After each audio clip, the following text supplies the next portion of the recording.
Hello, 13 jurors. Hello, addicts. Thank you for joining us from Recovery Addict as well. I am Brandi. This is JT's fill-in for the day. This is Lucy. She's my little sidekick helping me out today because JT couldn't be here. So this is my little gremlin, and she's going to be helping me out today. So yes, I love that.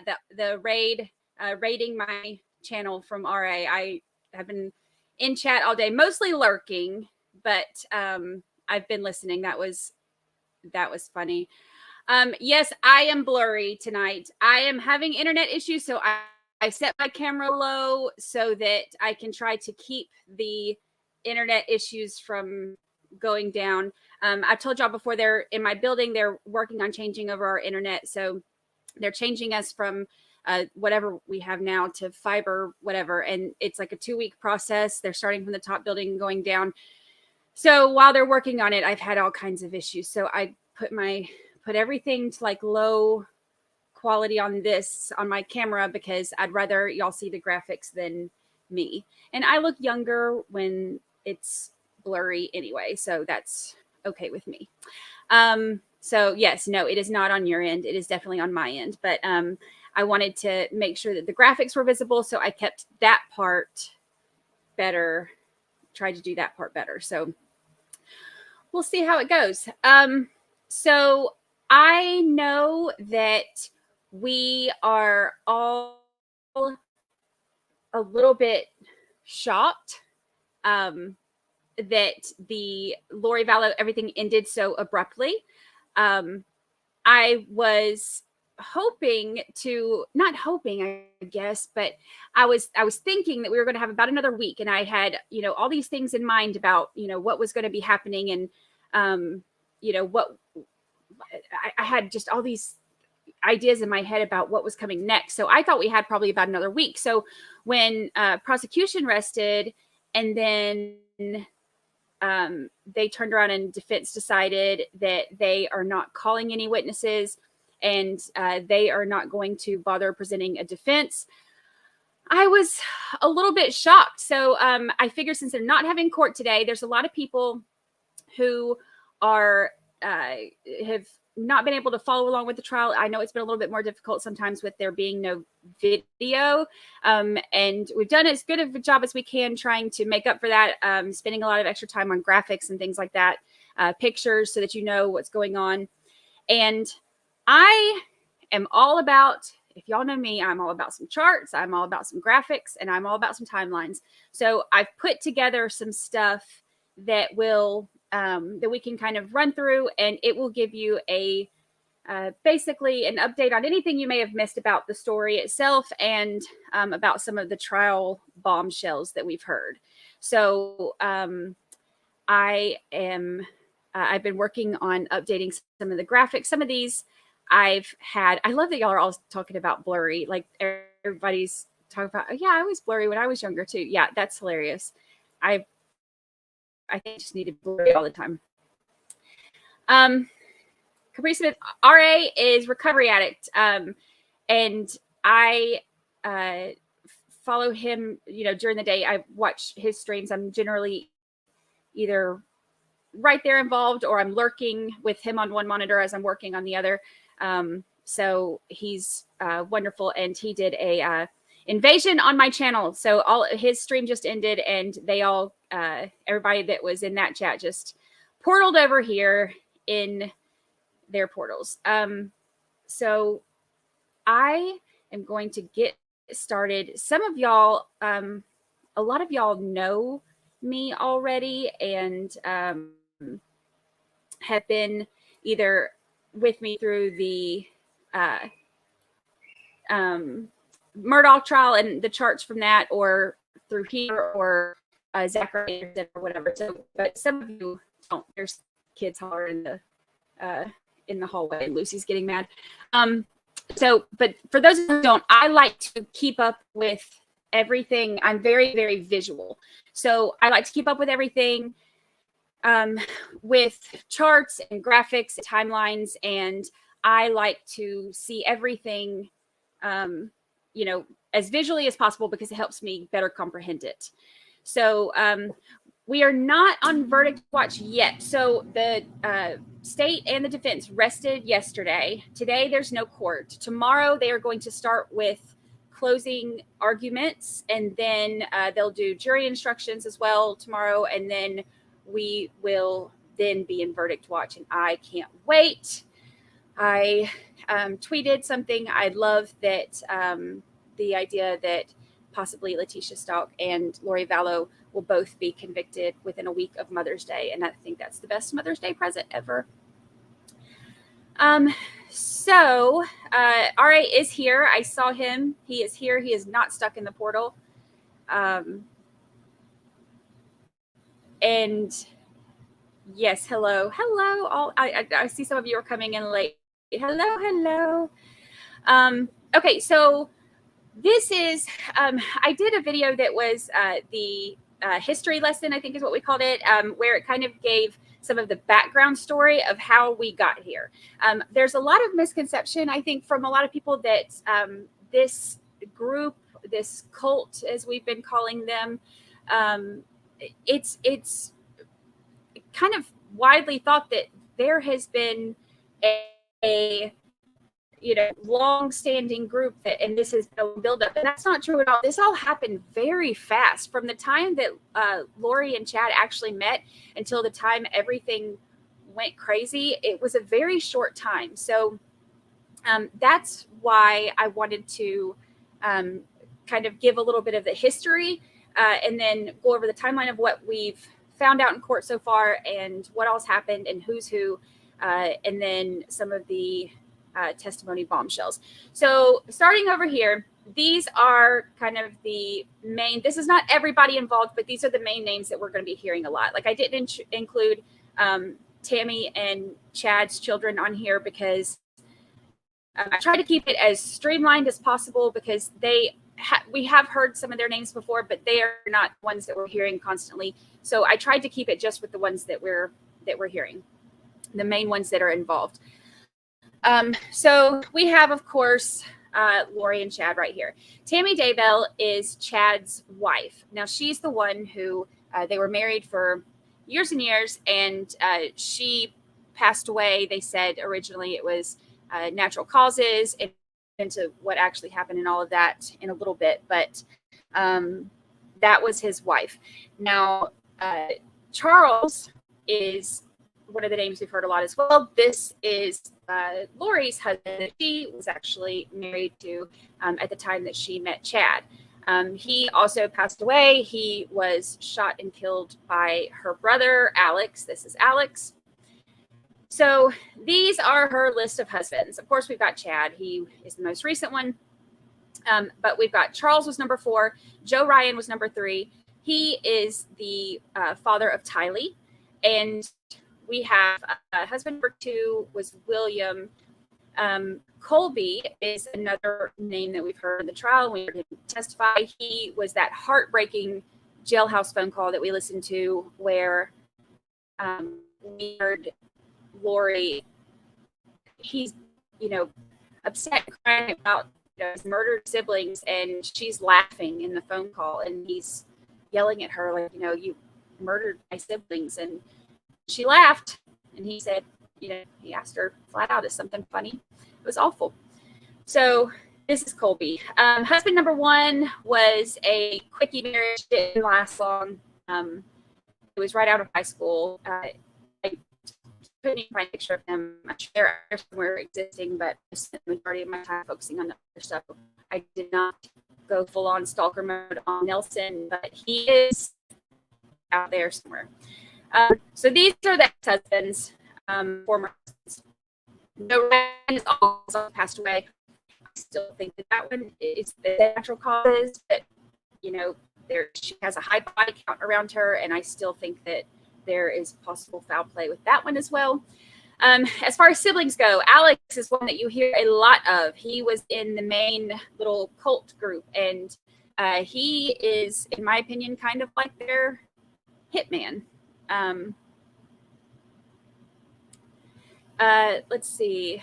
We have Adam is her other brother, and then Summer, we heard Summer testify. We have, when we were streaming this one, Summer's testimony was one. Audio is cutting out. Okay, let me see.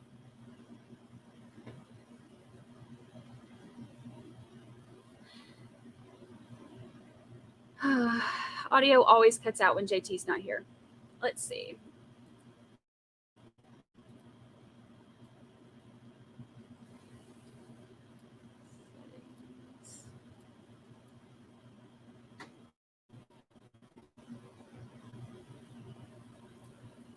Okay, we'll see if that helps. Yes. The ones who passed, Charles was shot and killed by her brother, Alex, and Joe Ryan has passed. They said that it was, thank you, please. I need it. I need it. I need it. Ours won't be finished until they're working on between May 15th and June 6th or something. So hopefully I'm closer to May 15th. So Joe Ryan, they said that he passed from natural causes, but I don't believe it. I just think that there's, too many bodies that have come around her, and I think that there is possible foul play. As far as I know, these two are still alive. I don't know that much about them. They haven't been involved in this specific trial. I do know that it was a tricky marriage on this one, and this one didn't last as long. So as far as the ones who's now dead, I do have ones that are outlined in red are the ones who are passed away now. So Tammy is passed away, Alex outlined in red, and then these two, and then of course the children. So all of the ones who are outlined in red right here. Let's see. And then I'm trying to read y'all's comments too to make sure, because I know, I'm sorry. I wish I don't know how else to fix my audio. So Adam is the other brother, Summer is the sister. Stacy is her sister who passed away years ago. And Melanie is I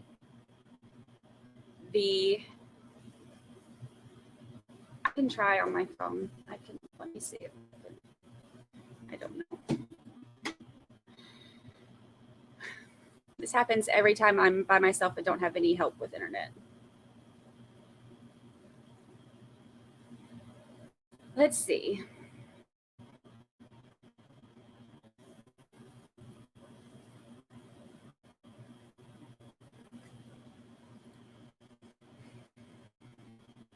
I'll see if I can try to join in through my phone. If I can, that will make audio stop.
My internet just completely crashed.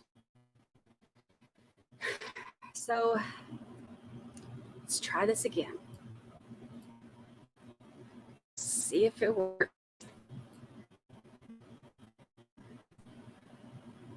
Who knows?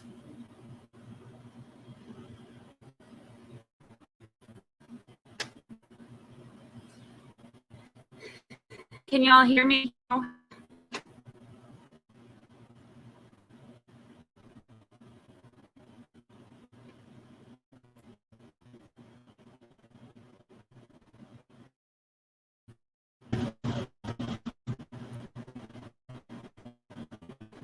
All right.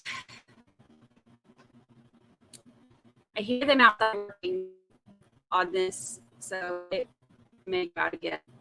They don't care that I'm working on that. I think it started cutting out when we were talking about.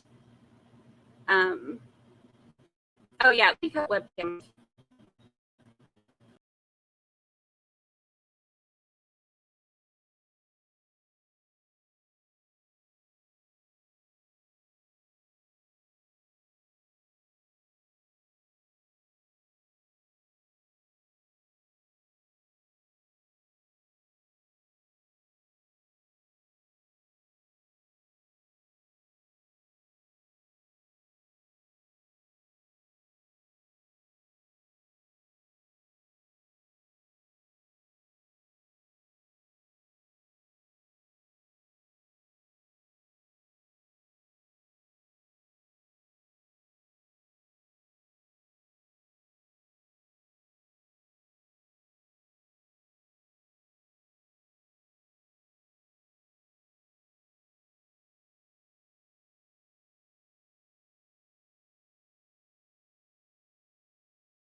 Try again.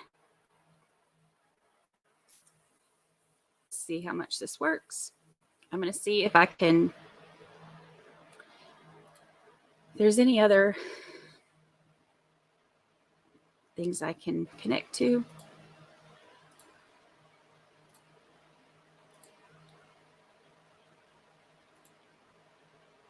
Nope.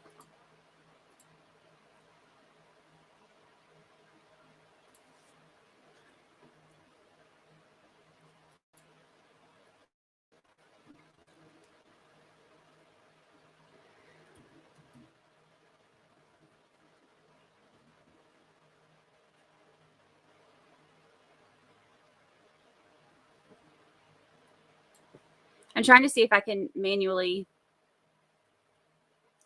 log on to another Wi-Fi. If not, then I'm just going to have to record this and post it later.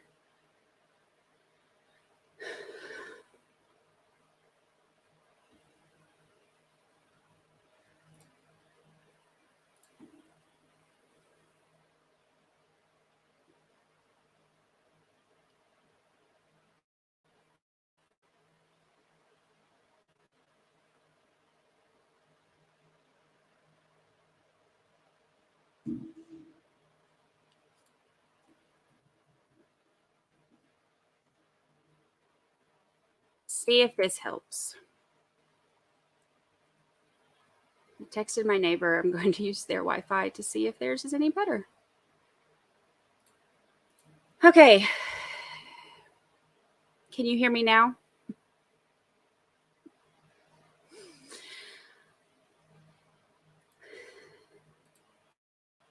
All right, we'll try again.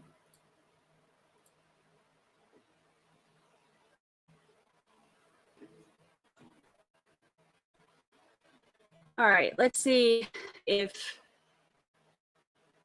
this goes. We'll just see how it goes. All right, so Stacy is the sister who passed away. It's Melanie's mom. Melanie is the niece. People refer to her as Melanie's to keep her, to not be confused from Melanie Gibb, who is one of the kind of cult members. So Melanie was married to Brandon. I don't have Ian here because Ian, he's the new husband. Brandon is, oh, I see welcome new member. I missed it because among all my problems, my notifications are one of them. So I don't know who the member is, but well, I'm glad you're here. It's what a day to join. So anywho, Brandon Boudreaux is, we're going to go over him in the time, but he was the husband of Melanie, and just a little thing. So the basic background timeline. So we're going to put it in the 90s. So I've filtered out some of the people who aren't involved, and these are the ones that you're going to hear. Like, this is kind of like the 90s era for them. Of course, the siblings, and then the first two husbands, Colby and then his wife. So that's who's involved in kind of like the first part. I tried camera off, but when I turn my camera off, it takes away my audio too. Oh, thank you so much for gifting a membership. Thank you. I appreciate that. What a day to become a member when everything's going wrong. Okay, so basically 1985, we start our ridiculous story there, because the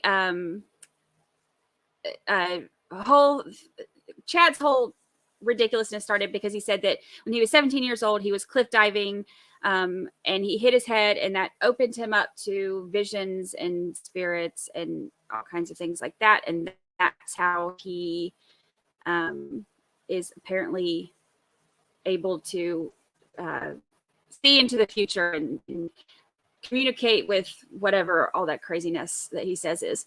In 1990, he and Tammy got married. The following year is when Lori got married to her first husband, Nelson. They got married in a quickie Vegas wedding. It was right after high school. It didn't last long. Can I caption? Yes. Probably. Let me see if I can figure out how.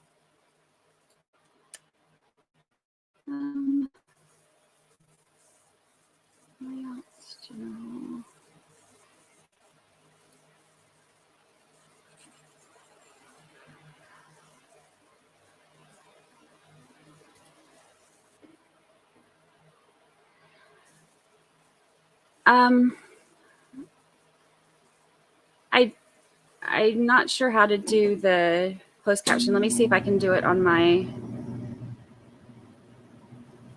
phone. Is everything cutting out again? Hey, Ricky Watson.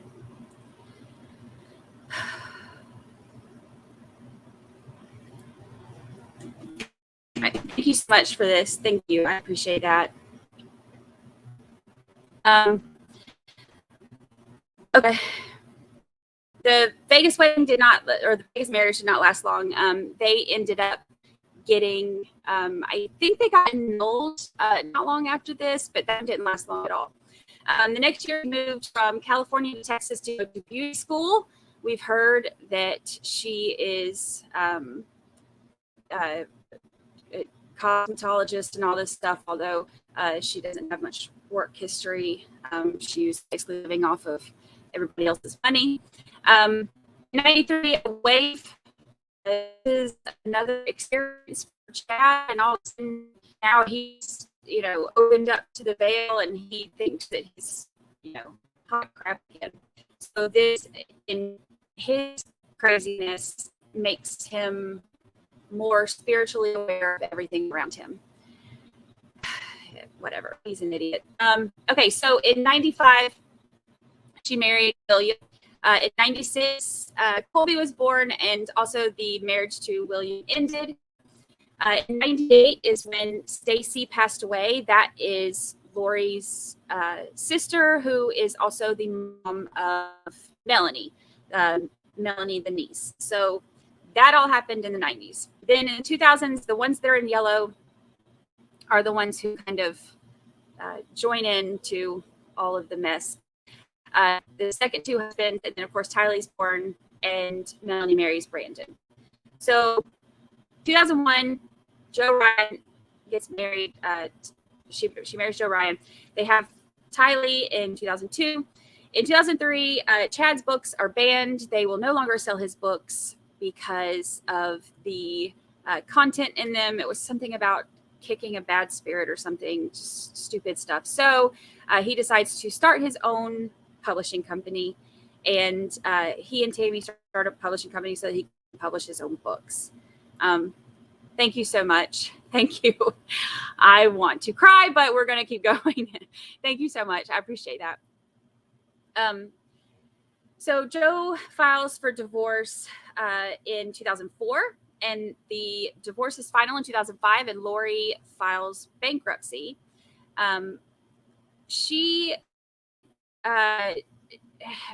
And Chad files bankruptcy a little bit later, you see in 2008. But the reason I included the bankruptcies in there is I think that it's just kind of showing the her inability to really handle finances. And, she tends to steal everybody's money and then squander it. So in 2006, she marries husband number 4, Charles, who we, of course, hear a ton about. All during this time, Joe and Lori are going through a very difficult custody battle. So things get pretty rough. And I know that there's different reports about things that happened. There are reports about, possible sexual abuse.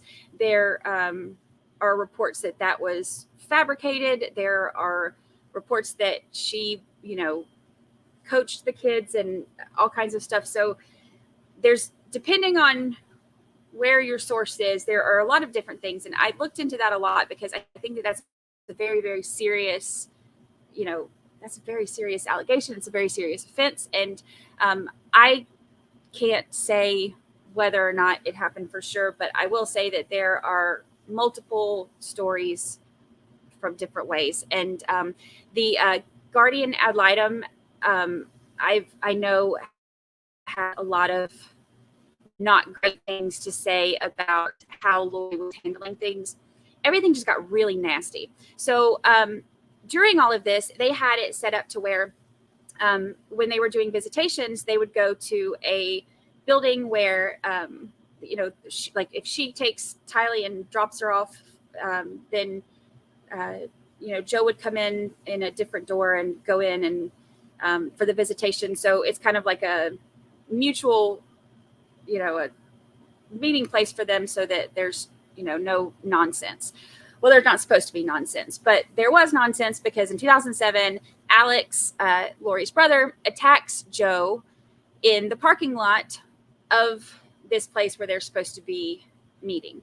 So for the visitation. So he goes after him. He has a taser. He ends up tasing him. He's charged with aggravated assault, and he does end up doing 90 days in jail.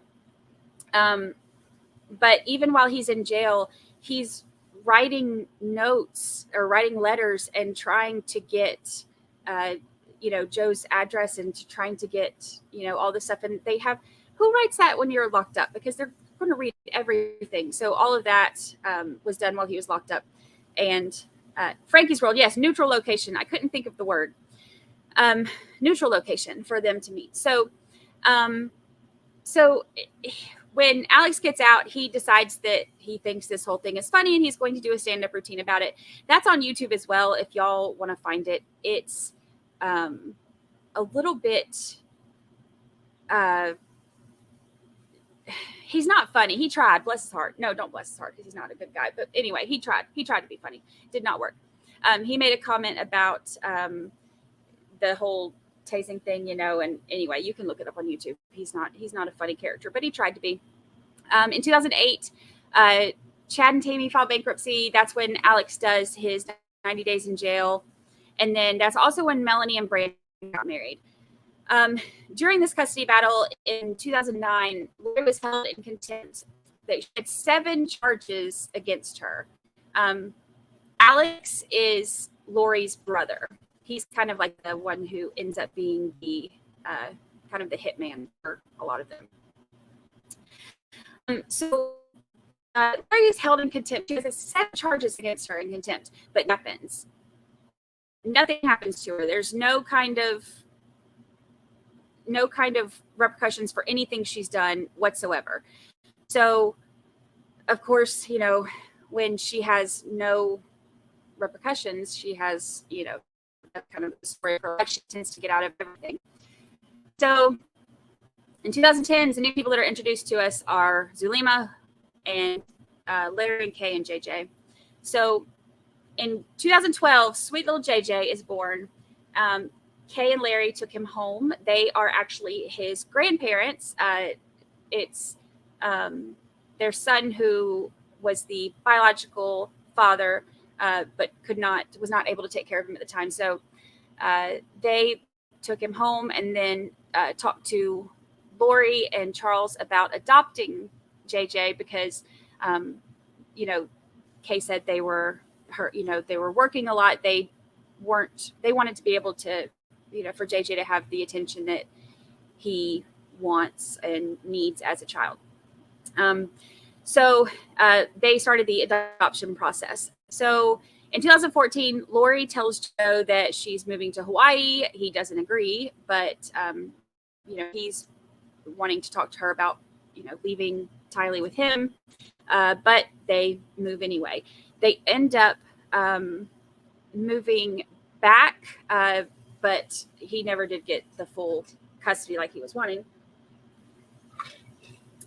In 2015, Chad and Tammy moved to Idaho.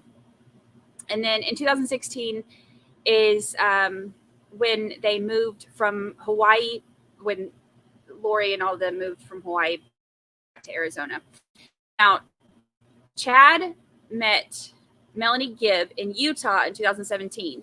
That's also around the time that Lori and Alex began listening to the podcast with Melanie Gibb and Chad and all of them. This is kind of like when the crazy train started rolling. This is also when JJ got his service dog, Bailey.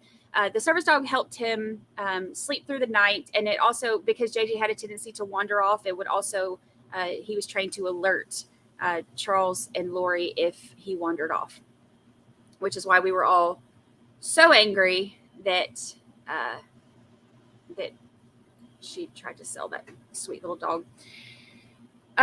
So that's kind of like the background story. So this is the stuff that's the newer stuff. This is all the stuff that we've gone through in the trial. So, Eddie, I had the family tree. It was on that first page. I'll post it on my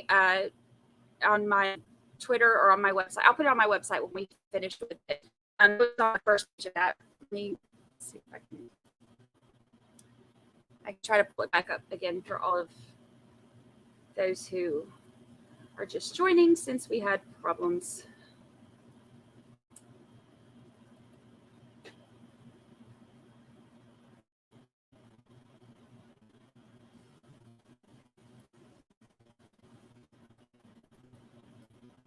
Okay, this is the family tree.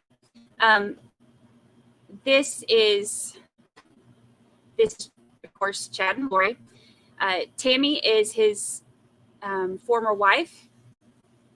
Charles is Lori's fourth husband, and then third husband, second husband, first husband. Alex is her brother, and he's the one who they we've all kind of talked about him as being like the hitman. He's kind of like the one who always would get his hands dirty, it seems.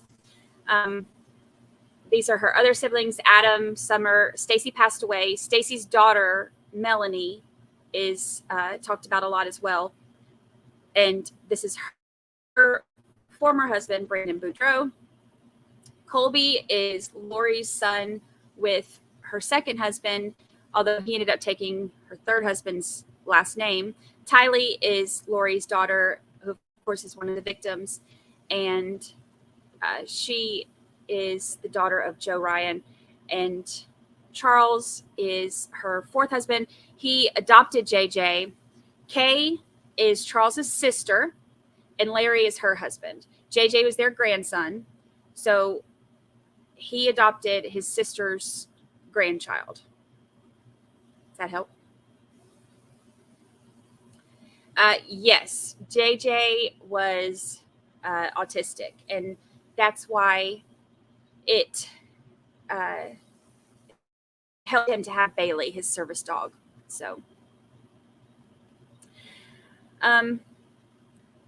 does that help?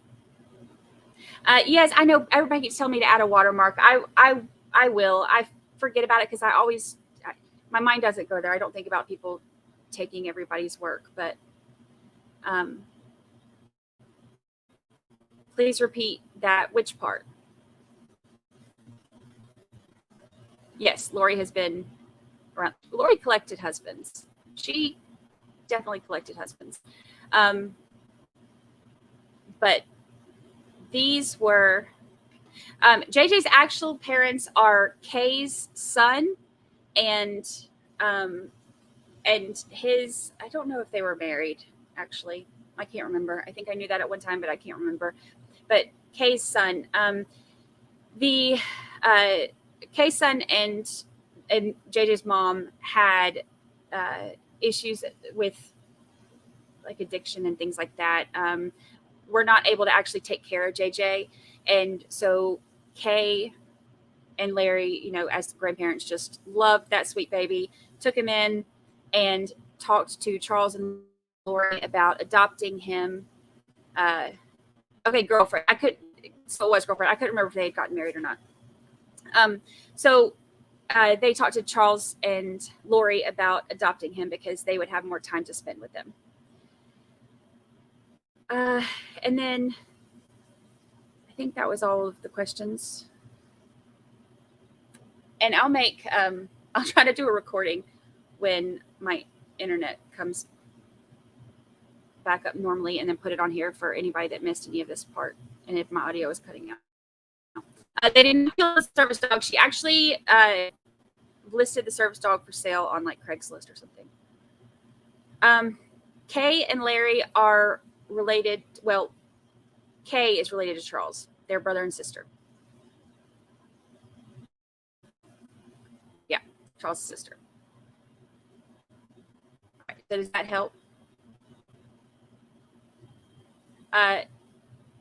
No, Charles isn't Kay's son. Charles is Kay's brother. They're brother and sister. It was her son who had JJ. I should add Bailey the dog to the graph. I'll do that before I watermark it. All right, so that is the timeline or the family tree. So this is basically the stuff that we've gone over in court. Starting with Denise. So Colby, who's Lori's oldest son, marries his wife, Kelsey, in January of 2018. Now, this I put on a timeline because one of the things that we heard was the marriage was he sounds like it almost made it sound like Lori felt like she was in competition with Kelsey. Everything kind of, she had that, instead of being, you know, proud mom, welcome to the family, it was more of like a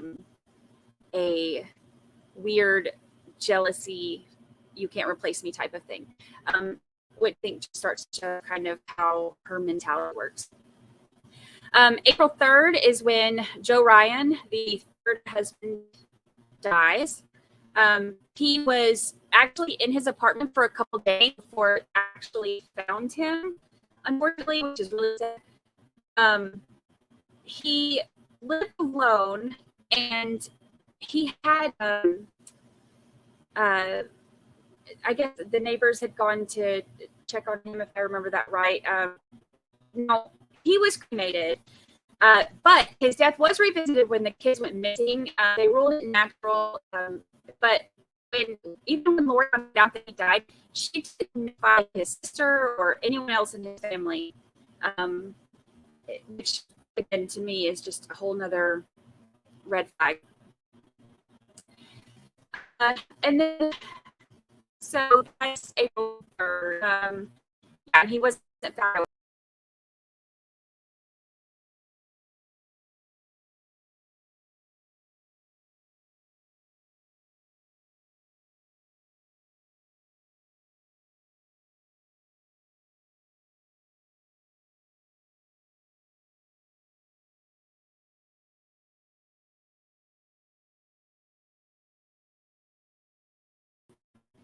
I jinxed it. I just said things were going good. I jinxed it. Let's see.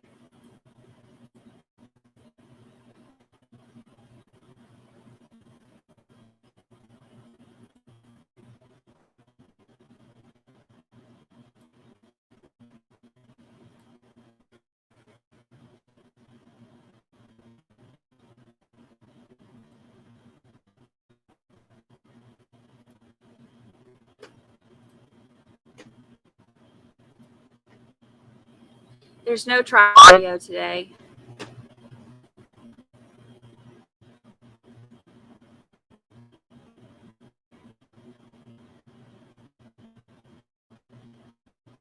Yes, well, Watson, I'm too close to the portal. I keep falling in, apparently.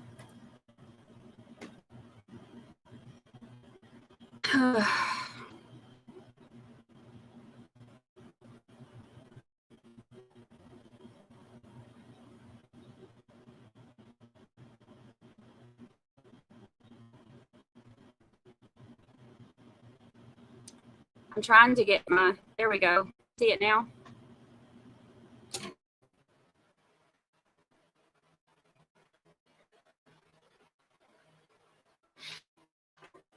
Let me see if I can get my laptop.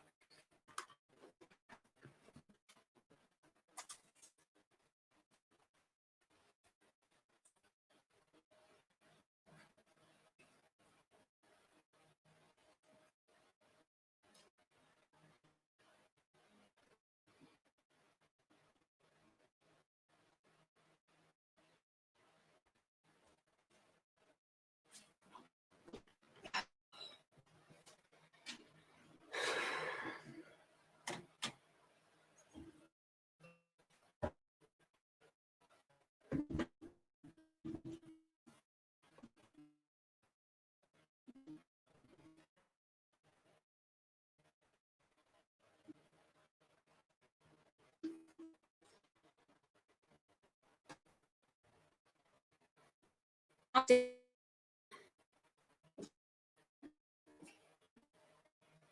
keep losing it.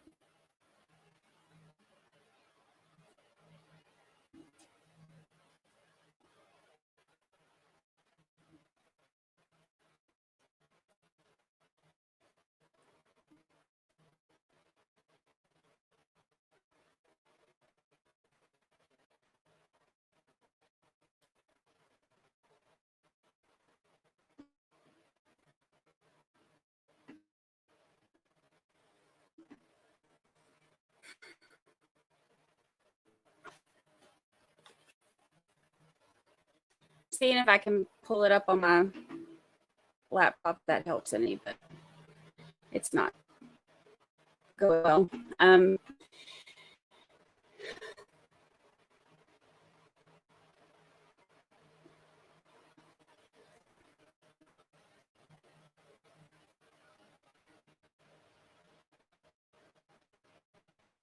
Can't get it to pull up at all. All right, we'll go till it can speak again, I guess.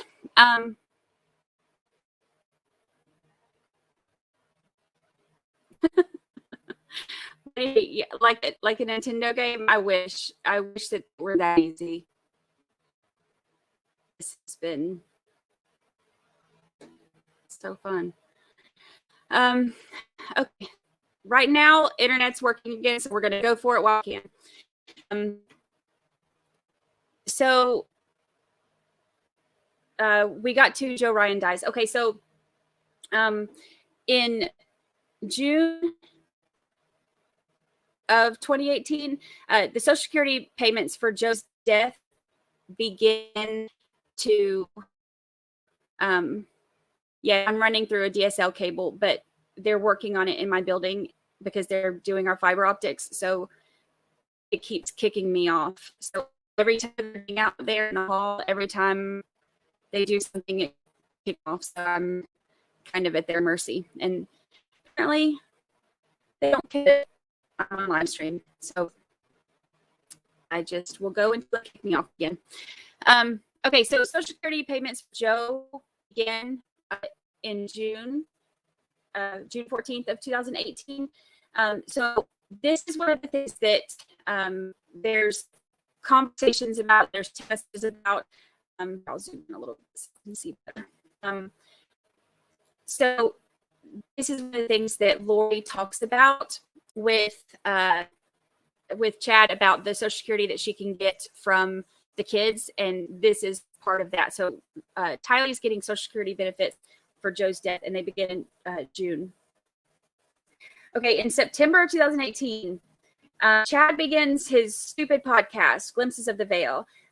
This is about the time when Lori meets Jason Mao, who is, I don't know if any of y'all that were in the chat that day had where we had it making fun of the podcast stuff. It basically was like the one who is he claimed himself as the warrior, and he's in the podcast. But this is about the time that she meets him, and that is who introduced her to Melanie Gibb, and that's who ultimately introduced her to Chad. So this is about the time when all of this cult stuff starts, and everybody starts kind of coming together. So the 24th is September 24th is Tylee's sweet scene. Unfortunately, this is the last birthday that she would ever get to celebrate. She was killed right before 17. October 19th, Lori is the recording. You've heard it from Lori when she's talking about how she wanted to murder her ex-husband, Joe. This is when that happened. So she was at Melanie Gibbs' house, and she was talking about wanting to murder him. So on the 26th, that is when Lori and Chad met at the conference in Utah. So everything went to hell in a handbasket right after this. Everything got crazy pretty quickly. They were already emailing each other all the time. There were the whole history of, he was sending her history of who's dark and who's light and all of that stuff in her family, because he thinks that he knows that. Basically, whoever was light are the people who were likely to believe in him, and the people who were dark were the people who knew he was full of crap. So that's how he measures his dark and light scale. So within just a couple weeks, Chad goes to a conference in Arizona. He stays with Ray. Charles is out of town at the time. So they also, this is one of the times it was on their temple stuff where they went and checked into or visited a temple together. So this was all in November.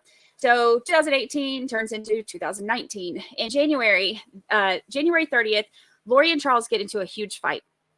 So this is the fight where she kind of went a little crazy.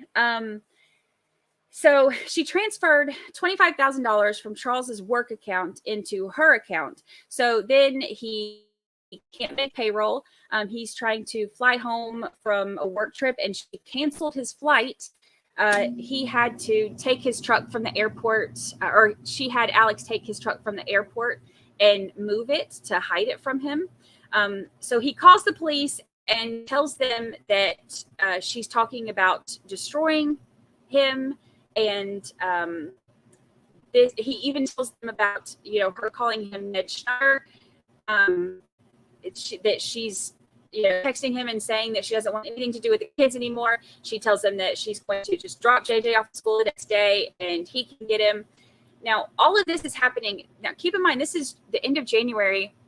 This is only 3 months after she's met Chad. And all of a sudden now everybody's full of demons and, she's named him Ned Schneider. Ridiculous stuff. So it was early morning on the 31st. Let me move up a little bit. So this is when she canceled his flight and took his money. So early morning on January 31st. This is where we see that body cam footage of Charles talking to the police and telling them that she's crazy. He's worried about his kids. They go with him to try to get in his house. He gets in the house. They're not there. Later that day, he's back at the police department telling them that she needs help. He is flat out telling them she needs help. And he said that he's worried about her. He gets a petition for an involuntary hold for her, and she goes in, but she, in true Lori fashion, manipulates everybody there, and they are under her graces, and she makes them think that she's not crazy, that he's the one who's crazy. And she's just, he's cheating on her, and he's just mad because she found out, and yada, yada, yada. Oh gosh. Even now when I say yada, yada, yada, it just makes me cringe. So she goes in for the evaluation, but they release her in a few hours. So it did absolutely no good. This is what's frustrating too. He was flat out telling them, this heifer is nuts and she needs help, and I'm worried about my kids. And they didn't do anything about it. So much, it's heartbreaking.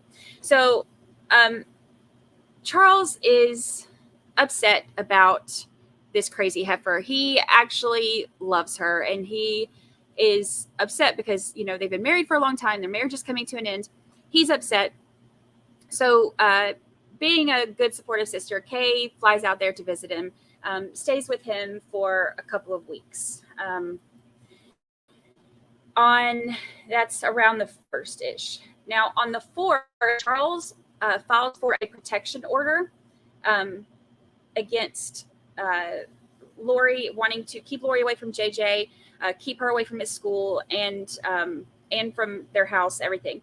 So in the documents, Charles even says that Lori accused him of being a man named Nick Schneider. Now, if y'all remember, Nick Schneider turned to Ned Schneider, and to Ivlos, and to whatever else craziness this psycho came up with. So that was all on February 4th. On February 10th, I did the ghost emoji because she ghosted him. She pretty much disappeared for 72 days. And he tried to talk to her, tried to, work things out, tried to get her to, come home, pay attention to the kids, anything. And she just ignored him.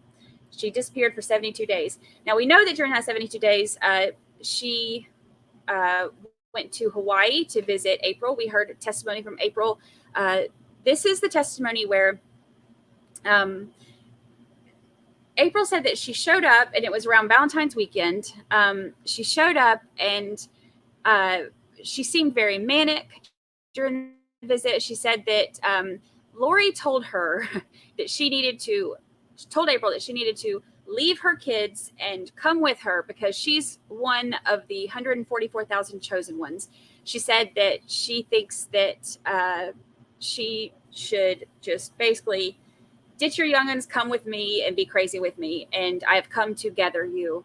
And April, like any normal person, said, "No, I'm good. I think I'm good." So she did not do that, and thank goodness for that. She said that she doesn't know exactly where Lori went when she left there, but she said that she thinks that Lori and Tylee went to a resort for about 30 days when they left, but that's all she really knew. On February 15th, Charles files for divorce. Now, in the meantime, Charles has also told JJ's school Lori has disappeared. It tells them that there's a protection order, and he takes JJ out of school. So when he files for divorce, he also files for sole custody of JJ. And then on the 26th, he makes Kay the beneficiary on his life insurance. Now, here's what's interesting about that too, and this is one of those things that stood out in the trial. When he called to change his beneficiary, they let him know that there had just been somebody who tried to call and change or they had just called and changed his password not long before that. So we're thinking that probably Lori and Chad, or mostly Lori, were getting into his life insurance stuff because she's a greedy heifer. So, but it didn't work. She wasn't able to do anything with it, and he changed the beneficiary to his sister Kay. On March 1st, he did dismiss the petition for divorce, though. So Charles goes to Summer's house and to Alex's house looking for Lori. That's her siblings. He went to both their houses looking for Lori. Alex is texting Lori, telling her this. There's also, she's flying back and forth to, I'm trying to think of what else I'm missing in that time frame. There wasn't anything major, but she flies back to Arizona. I don't think anything else happens in that one. And then we have, let me scroll up a little bit. Go too far. Okay, so on March 9th, this is when Charles has been trying to make up with Lori, even telling her, he's too nice to her, honestly, because the heifer don't deserve nothing, but he was too nice to her. He even told her that he wants to establish a family connection with her, with JJ, said that she can have the house back, said, hey, you can have the house back on the 16th, offers to even pay for a locksmith to come and change the locks out, all of this stuff, being way nicer than she deserves. And he says, and this is on the 9th, and he says, just let me know by the 11th. Well, the next day, after him being so nice, the next day, Alex and Lori, down here, brother and sister, crazy pants, start talking about Charles and how he has a demon in him and they need to get rid of him.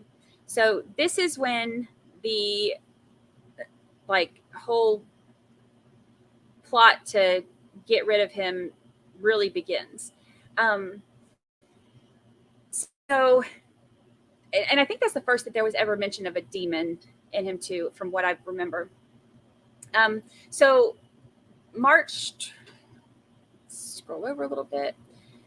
March 27th, Charles and JJ move to Houston. Let's see.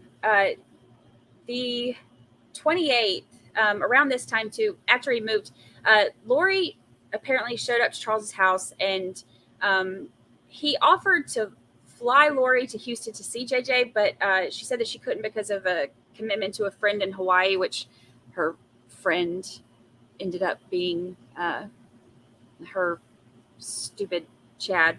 But whatever. So he's still, even after all this, still wanting to make things work. But on the 29th, finally, Lori and Tylee end up going to Texas. And Lori apparently, according to Alex's ex-wife, Lori convinced Charles at this time to move back to Arizona when she gets there. And I think that this is, more than anything, just a way to try to lure him to his death. So she's an awful person, long story short, and she makes him think that they're going to be able to work things out. So on April 2nd, this breaks my heart. This is so sad. But on April 2nd, he emails his divorce attorney and says that Lori's going to come back to me and we're going to work things out. And he said his actual words were, "Love always wins." And that breaks my heart because she's such a piece of crap. And she literally manipulated him to get to this point so that she could steal his money. And here he is thinking that he's able to save his marriage. It's really sad. Now, the very next day, when he's thinking that they're going to be working things out and she's coming back and love always wins, the very next day, Chad and Lori visit a temple together again because she's a liar and a cheat. So Lori ended up moving in over there in mid-April, about the 12th. And then not long after that is that fake email that she sent, and they talked about this in court too. This is the fake email that she wrote from Karen to Chad from a fake email address that she created, basically to give him an alibi with his wife. She wanted him to come speak to youth in Houston, all expenses paid by her husband. Stay there on, April 27th, that he could fly in on Friday and leave Monday. And now that this time that she's talking about for him to come, it's the weekend that he came is the same weekend that there were messages from Tylee, between Tylee and Lori, where Tylee is saying that she was mad about being left alone all weekend and would rather have just stayed in Arizona if she was going to have to be left alone, which is so sad to me. She's flying this jerk out there to, not only have a secret affair from the husband who is thinking they're going to work things out, but then she ditches her daughter to go be a floozy with this fella, whatever. She's awful. So that's all around this weekend, the April 26th through the 29th. And he did end up coming. The fake email worked and he got his alibi. He did end up coming, and she spent the weekend with him, and they went to the temple during that time too. Awful, awful, awful people. Okay, so now we're getting toward where all this stuff really started to go downhill. So May 3rd, Zulema kind of entered the picture at this point. She sends a message. Now, Zulema knows Chad, and Chad did a sing on her, and she even had told him that after the blessing that she's able to see visions, and that basically that she's buying into all his videos, which I still don't understand, but whatever. She's a nutcase as well. So on the 3rd, she sends a text to Chad saying that someone in Lori's family is going to die. It's infuriating to me. 2 days later, it's infuriating to me that she's not in trouble, that she got, I think, limited immunity or whatever it was called. But, it makes me so mad. Susan, welcome. New member. You picked quite a day to be a new member. This has not been the day that we planned, but it's the day that God gave us, so here we are. Thank you for joining us. We're glad to have you. Okay, so May 3rd was Crazy Pants sending the message about somebody in Lori's family going to die. Now, a couple days later, there's screenshots on Lori's phone where she's searching for malachite wedding rings. Now, keep in mind, she's already searching for wedding rings, but she's still got a husband. He's still got a wife, but she's already, just months into this crazy relationship. She's already planning, looking at wedding rings. What a piece of crap. So later in the month, Lori is in Arizona. Arizona doing a podcast.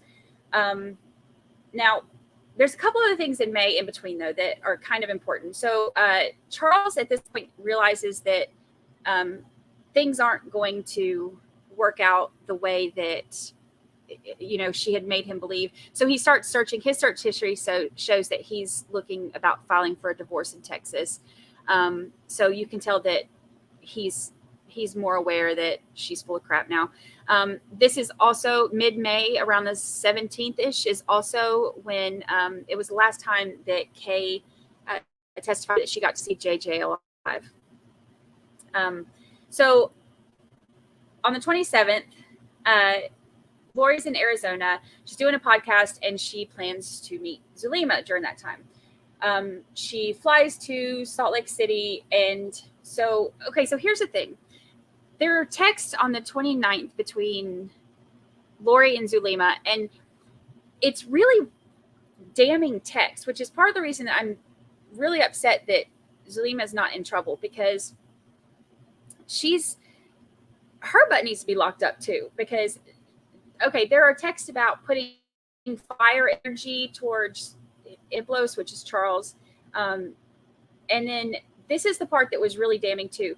Zulema said that she will be there because she thinks that she's in charge of like the elements, like Captain Planet or something. So she says that she will be there when JJ Spirit goes to the presence of the Lord, and then she and the angels will protect the bodies so they aren't possessed by evil. So if you're not catching on to that, she's saying that she's going to be there when JJ dies, and as his spirit goes on to the Lord, she's going to protect this child's dead body from being possessed by evil. So this is planning of their deaths. This is literally planning their deaths. And Miss Captain Planet over here thinks that she has the say in that. She's ridiculous and just crazy as well. Needs to be locked up. So June 21st, a few other things happened in June. Early June is when there's searches for Iplos. It's spelled Hiplos, but that's one of the demon names that they gave to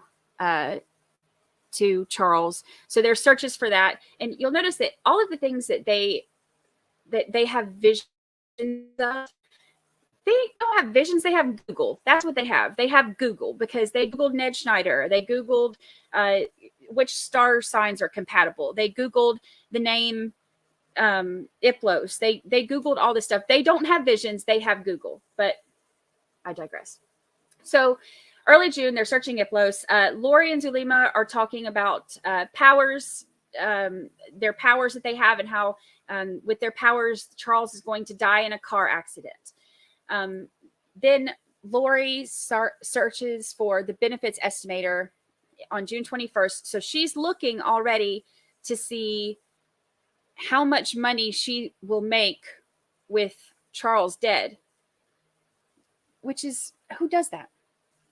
Murderous floozies. Murderous floozies do that.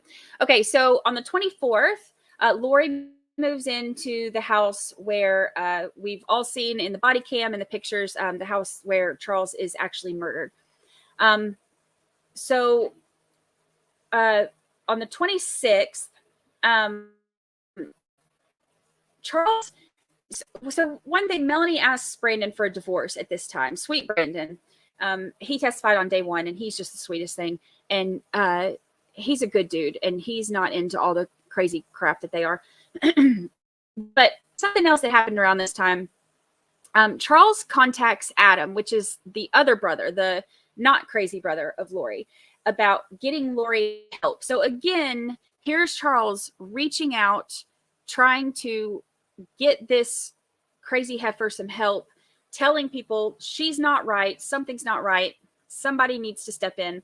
And Adam actually is, it seems, is like one of the only ones in the family who actually is listening and realizes, that this could be, this could actually be real. This could actually be a problem.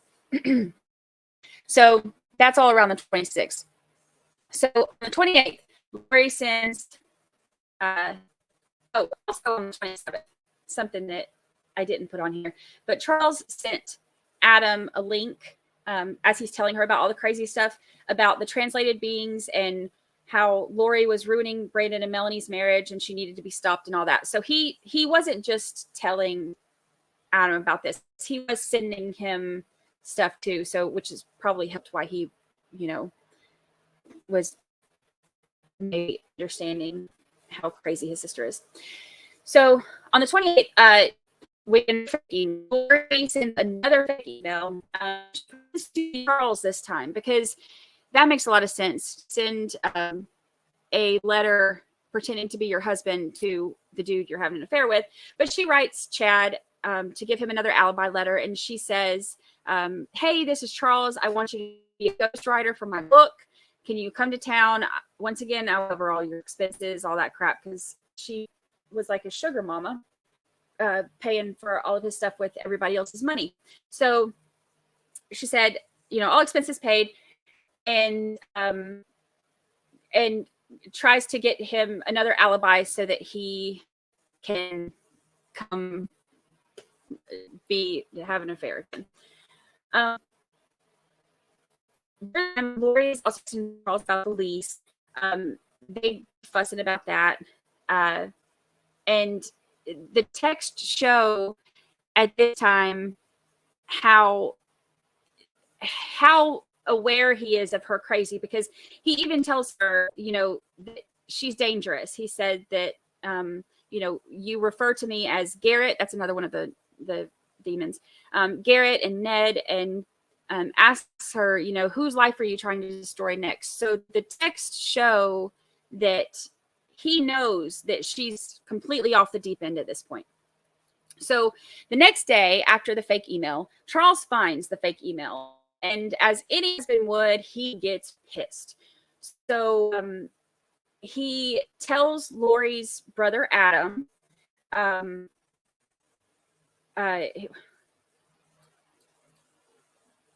little thing is doing again. Can y'all still hear me?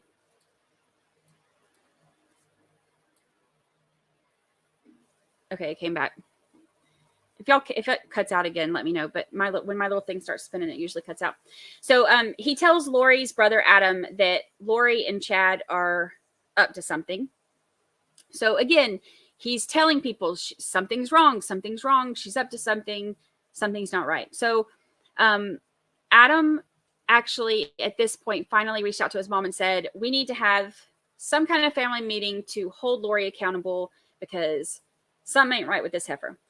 So Charles tells Lori that Chad, after he reads this, he's like, Chad, there's no way he will be staying at my house. And he said, I will stay there to make sure. He said he's going to take JJ back to Houston. He even said, unless you have a good explanation, I think that he is still in his sweetheart hoping that there's some good explanation for her being a lying floozy. So he said that he will send the email to Tammy to show her everything. He tells her, well, at least I know where all the cash went. And Lori finally responds and tells him, okay, call me. Charles emails Tammy about the affair and then emails Chad. Now, he's in Houston during this, and he asks him about the dance videos. So if y'all missed this part, he said something about that he has videos of Lori dancing in his email. And he said something about, I'm sure your wife would love to know that you have those. I sure do wish those would get leaked online because I would love anything else to embarrass her. But I wouldn't want to see it. Okay, so he threatens to tell Tammy.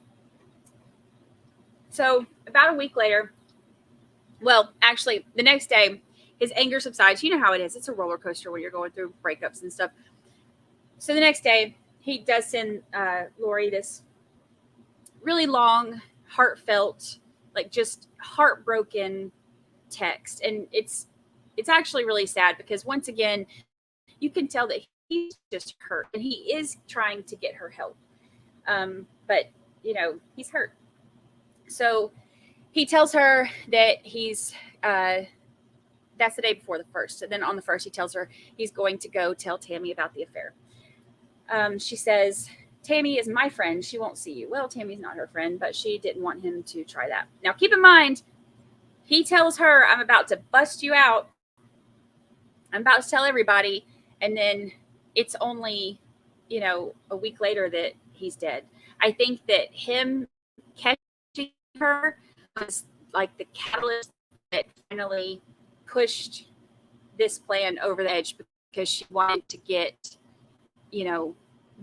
him gone before he had a chance to tell Tammy.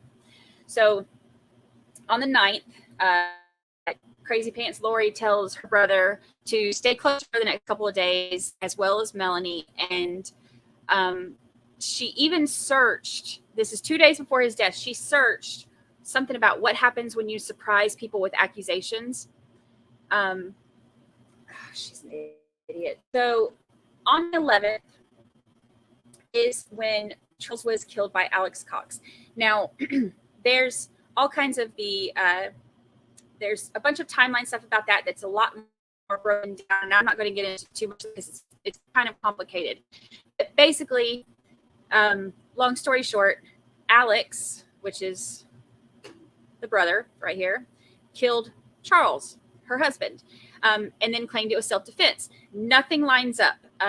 The times that they said it happened doesn't line up. The 911 call doesn't make sense. He said he gave CPR, but he didn't. He said that he came at him with a baseball bat, and Charles used to play baseball. So if he came at him with a baseball bat and really hit him in the head with a baseball bat, Alex would have been dead a lot sooner than December 12th. So just saying, he's full of crap, and so is she.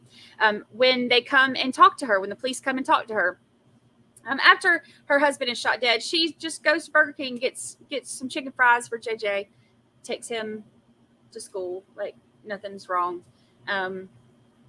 goes and buys flip-flops, and comes back and is just hanging out, laughing, telling the cops, oh, haha, sorry neighbors, we just moved in. Sorry, we have a murder over here. Haha. Crazy. She's not behaving in any way whatsoever the way that, and I know that not everybody acts the same, but you don't go through Burger King, buy chicken fries right after you watch your husband get shot. I mean, whatever. She's an idiot. Okay, so this is all July 11th. Again, nothing adds up. He's saying it's self-defense. It wasn't. It was planned. He murdered him. So on the 15th, actually, I didn't put this in here, but right in between here, Chad sent Lori a text talking about the BYU graduation being in July. And he said that, now he's talking about his children. And he said that Adam will be graduating and Leah and Joe will be getting associates. And he said, I feel like she will be gone by then, but it will still be a lot of hoopla. Now, I'm a mama. And when I think about my youngin graduating, I don't think about like, oh, I'm going to have to deal with this. This is going to be a whole lot of hoopla.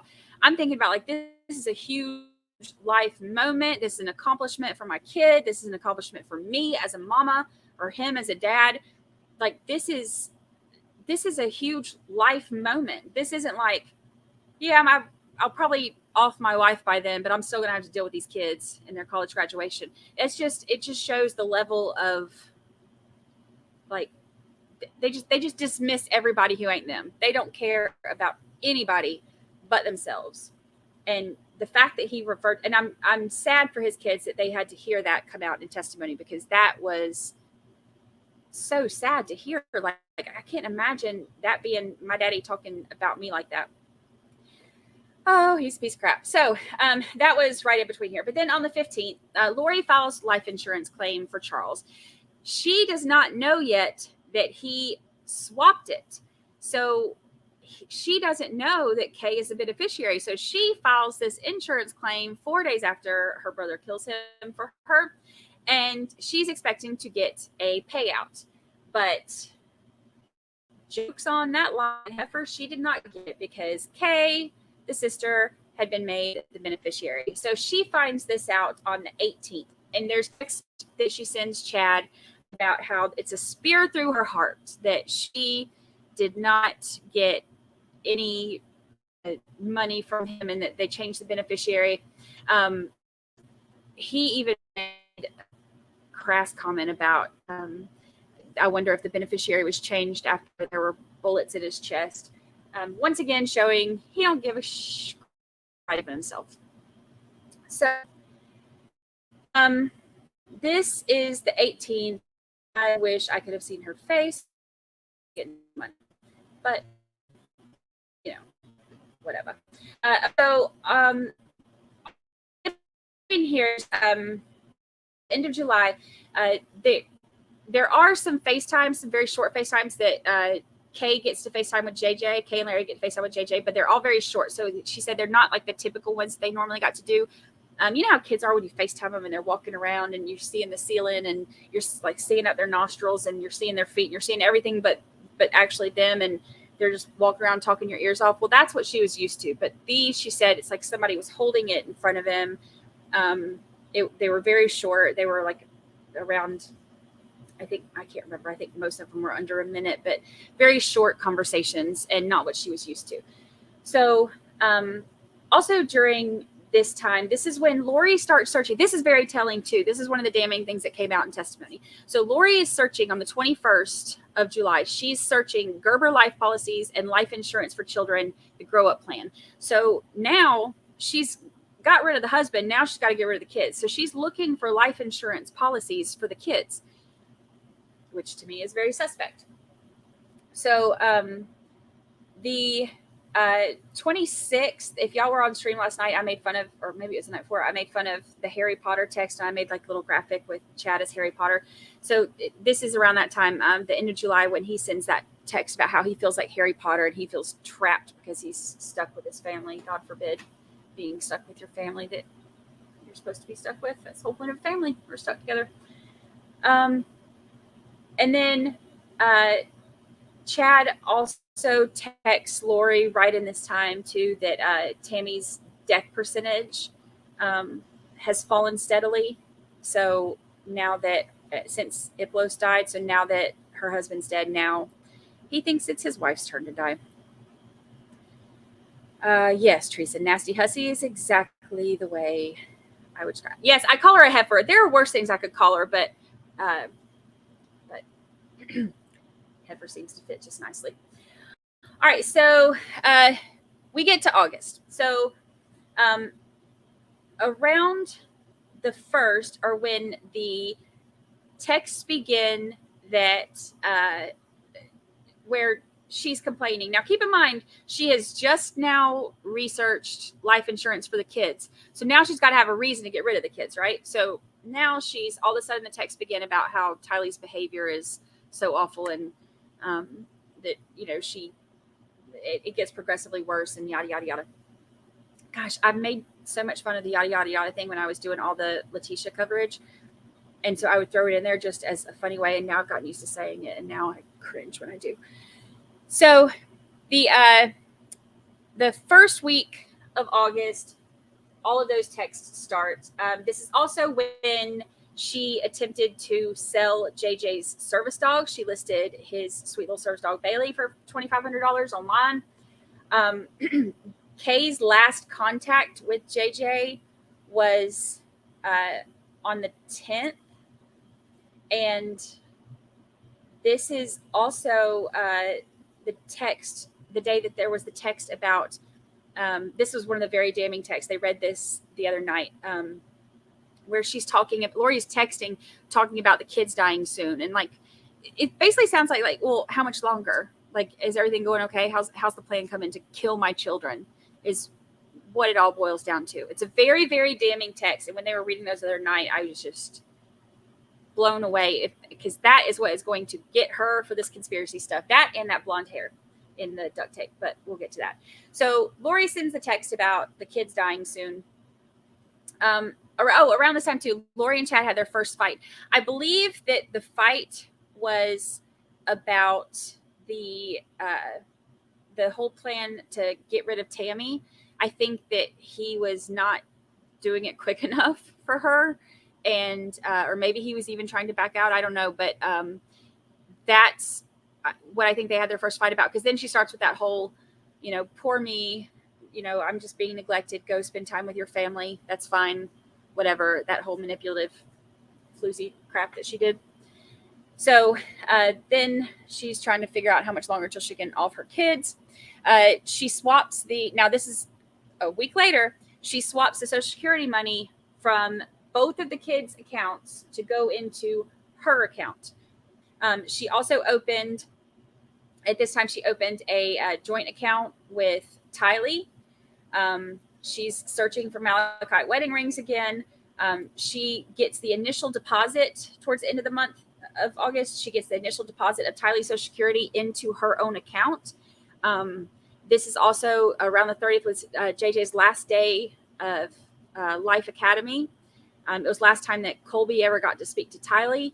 So this is all when things are starting to really hit the fan. And then on the 31st, Lori takes JJ and Tylee from Arizona and moves to Rexburg, Idaho. So when they moved to Idaho, everything, they said in trial, all of this happened within a month of her living in Idaho. So at the end of August 31st, they moved to Idaho, and now everything goes to hell in a handbasket. So September 3rd, Alex makes that password, too many kids, which is stupid, and Lori thinks it's funny. This is also the time when, like, right at the beginning of September is also the first time that Alex's phone is pinging in Rexburg. So he's in Idaho now too. And then that whole Wi-Fi thing with the password is too many kids and all that. This is also when Lori enrolled JJ in Kennedy Elementary. And this is the time when Alex starts going to the gun range. So there are multiple times that he's going, like the first, I didn't put it all on here because it's I'm trying to keep it as condensed as possible to make it easier to understand. But there's multiple times when he's going to the gun range. And he's also Googling a bunch of stuff about guns and all of that. So this is all, you can tell he's kind of in preparation for something. So there are emails from Lori on the 5th, so just a couple days after this, where she's emailing JJ's old school and saying that Charles died of suicide and that she's moving to California for a job promotion. Now, first of all, Charles did not die of suicide. She died because her crappy brother murdered him. She's also not moving to California. She's moving to Idaho, but I think that she didn't want to actually tell anybody where she was moving because she knew it was about to happen and she didn't want anybody looking for her. And she said for a job promotion. And of course we know that heifer wasn't working. So that's all on the 5th that email was found where she's lying about all that. This is about the time when Alex moved into the apartment 107, which is right in the same area as Lori's apartment. And then they visited the temple together on the 7th. And Lori and Chad did. And then on the 8th is the day that they went to Yellowstone with the family, which is when this picture was taken. And it was the last time that Tylee was seen alive, which is so sad. Thank you so much, Allison Barnes. Thank you. I appreciate that. I'm a very visual person too. The charts help me. I originally started making this kind of stuff just so that I could comprehend the information better. And then I realized that other people are visual like me too, and it helps. So I share them with y'all. So thank you so much. I appreciate that. Okay, so the last time that they're seen alive, this picture was taken. Their sweet little faces. It makes me so sad. And I cut him out because he's a piece of trash. So I cut him out. But this is them at Old Faithful, Yellowstone. So we have all of the. I have a different chart for this. I'll put it on my website. But we have a different chart that goes through kind of their motions of where they went during their time there at Yellowstone and what they were doing. But basically they went to Old Faithful. They went to like the barbecue place. They went around the park. They drove down, came back around, et cetera, and then went back to Lori's. So when they got back to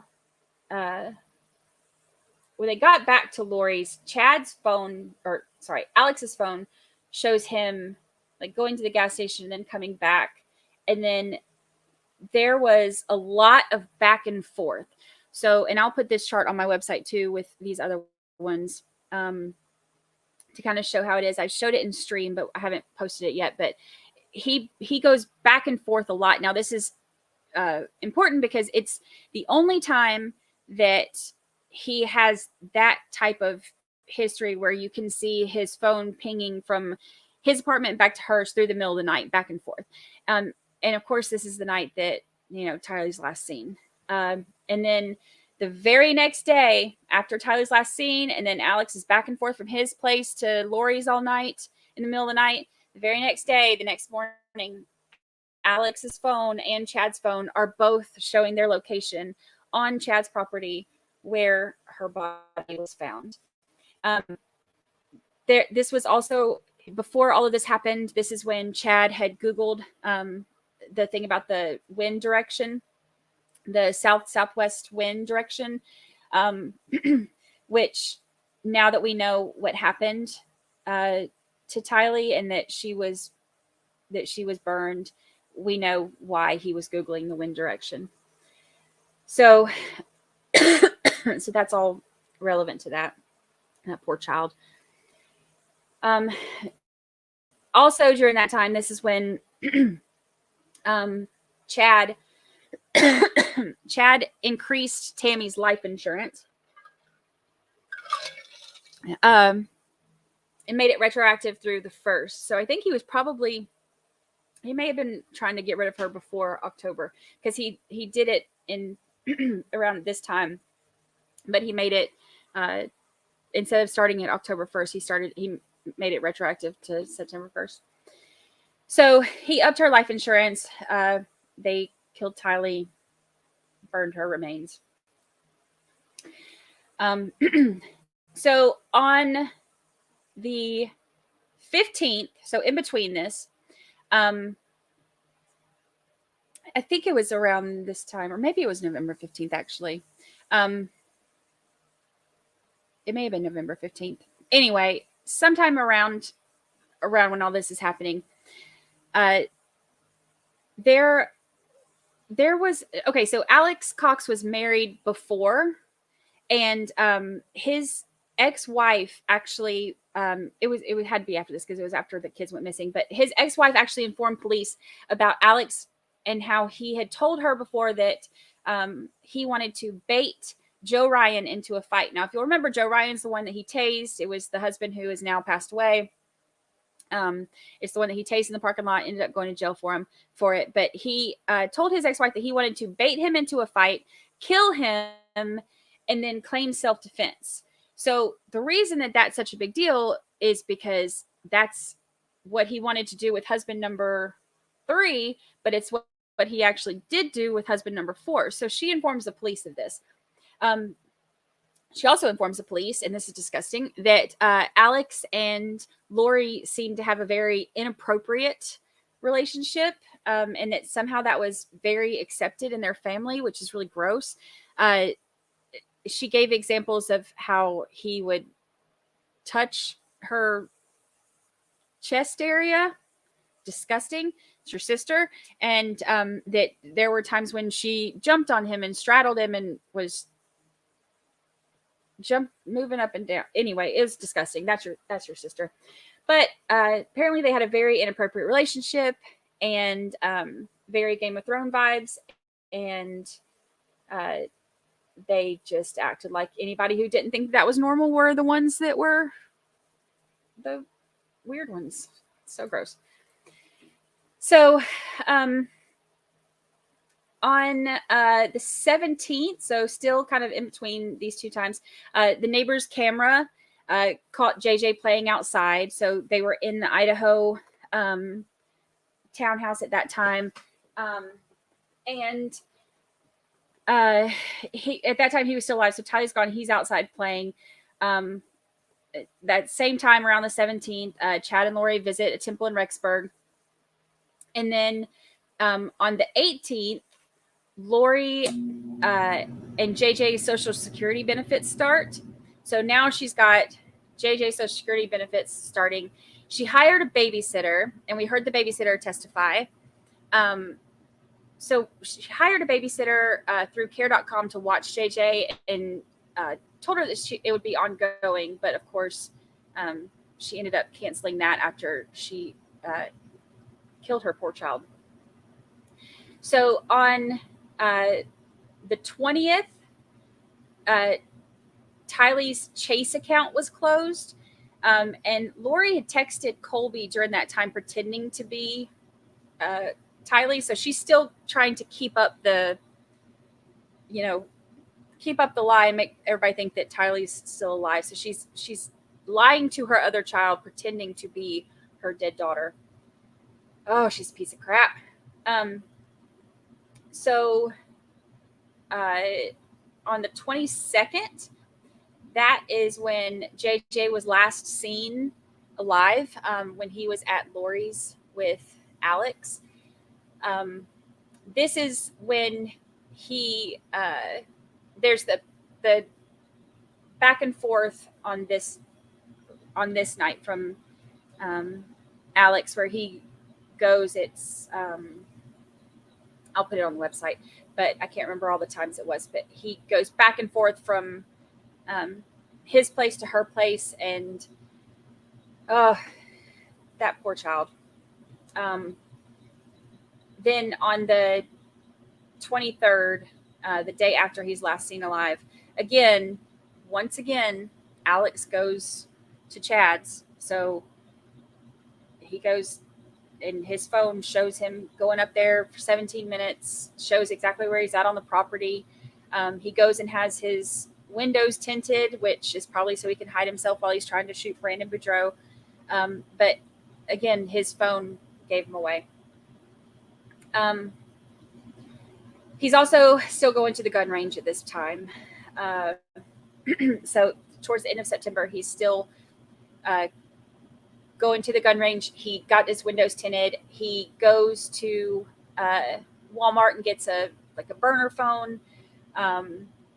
All of this is kind of showing like premeditation. Now, also right in this time, after all this happens, he Googles how to take out the back seat of a Jeep. And on October 2nd is the attempted shooting of Brandon. Now, Brandon said that when he got home, he was pulling up and there was a Jeep in the back, or there was a Jeep like by his house. The back window opened. He saw a gun and it looked like it had maybe a silencer on it. But when the window opened, somebody shot at him. So, and it was a Jeep. He said it was Texas plates and it looked like Tylee's Jeep. So believe that it's Tylee's Jeep.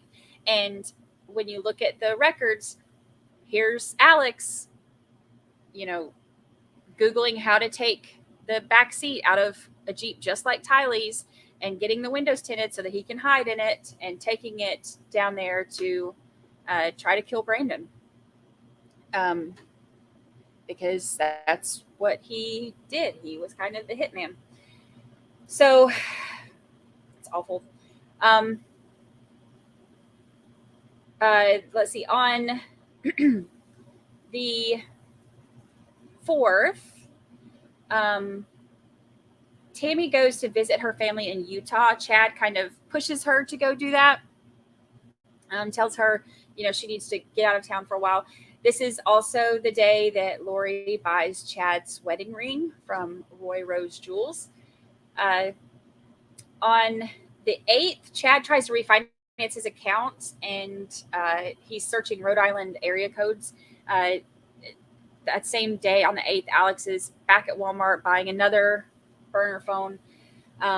Okay, so on the 9th, Lori is in Hawaii, and she is leading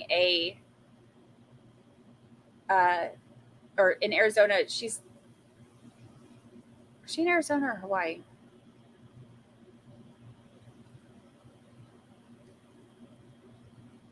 I was thinking, y'all let me know. I can't remember. Everything's running together. Too much information.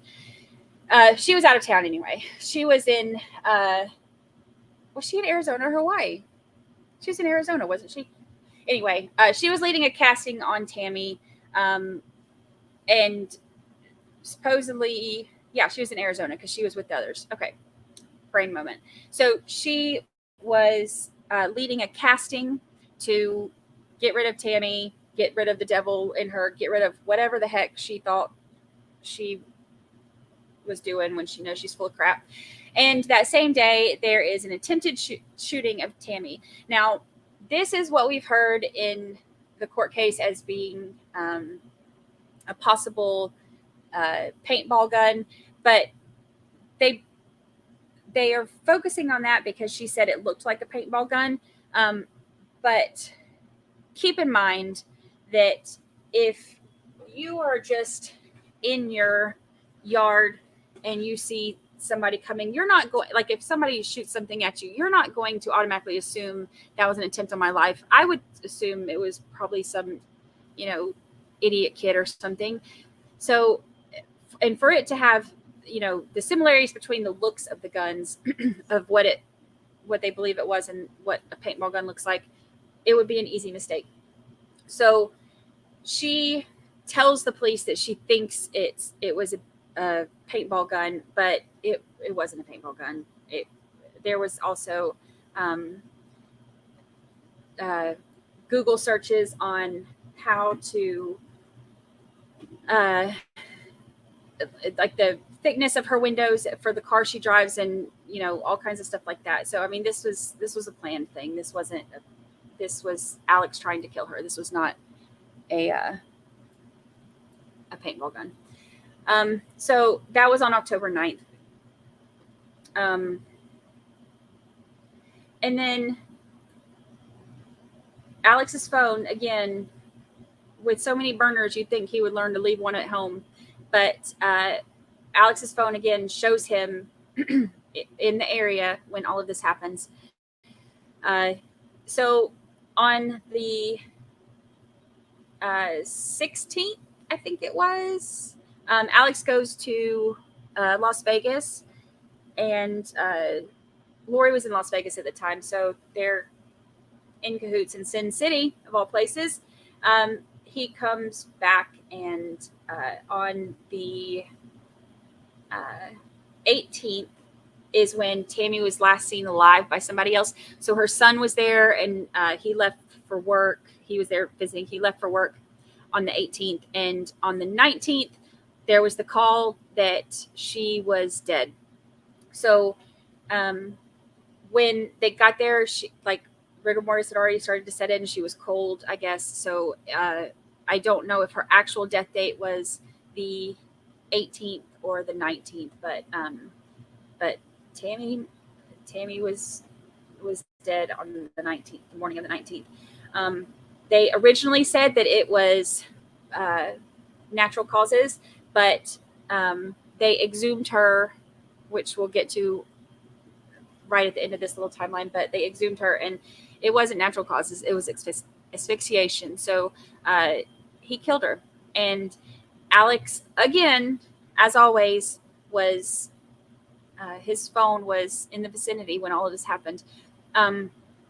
He was shown at a church 2.6 miles away from the house when this happened.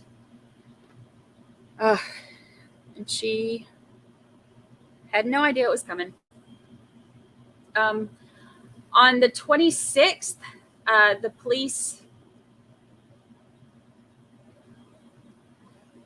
Oh, that's not supposed to be there. Here, keep going.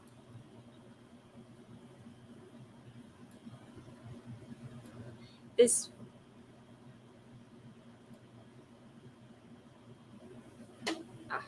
Hold on. Oh, on the. Let me go back to this. On the on the day of her funeral, Lori is in Lori's history. She's searching like wedding dresses and weddings in Hawaii and all of that. There are also texts from Chad at this time that were read the other night where he's talking about the day after she died. He's talking about how he's so sad, but not why people think. So he's telling her, I'm so sad, not because my wife just died, but because I miss you and want to be with you. He's disgusting. So on November 1st, police begin surveillance. They do surveillance of Chad and Lori eating and going to Hobby Lobby. This is also the same day that Tammy's life insurance paid into Chad's account. The first one did. And a couple days later, the Jeep was seized for non-payment. This is the Jeep that Alex was in when he tried to shoot at Brandon. On the 5th, those awful wedding photos, the cheesy wedding photos, they got married in Hawaii on November 5th. Lori and Chad, their wedding photos, we had, for anybody who didn't see our stream, we had a whole thing about how ridiculous they were and how funny they were, and we made fun of them. And everybody was talking about him looking like the guy from QVC and then some wrestler who I can't remember, but we made fun of their super inappropriate wedding pictures. So that's November 5th, they get married. Now, Kay hooked up Charles's old printer a couple days after this, and ended up getting a link to his Gmail, signed onto his Gmail, and saw all of her searches. This is also the same day that Alex and Zulema got engaged on her trip to Rexburg. And Chad applied for rentals in Hawaii, listing that they have no kids. No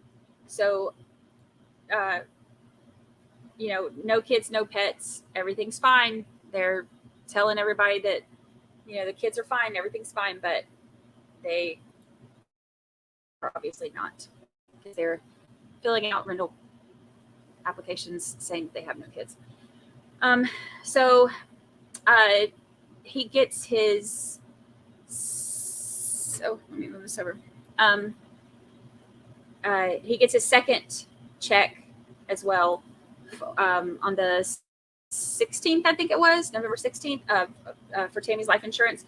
And then on the 26th, we have the welfare check. So this is when Rexburg police do a welfare check on JJ and Tylee.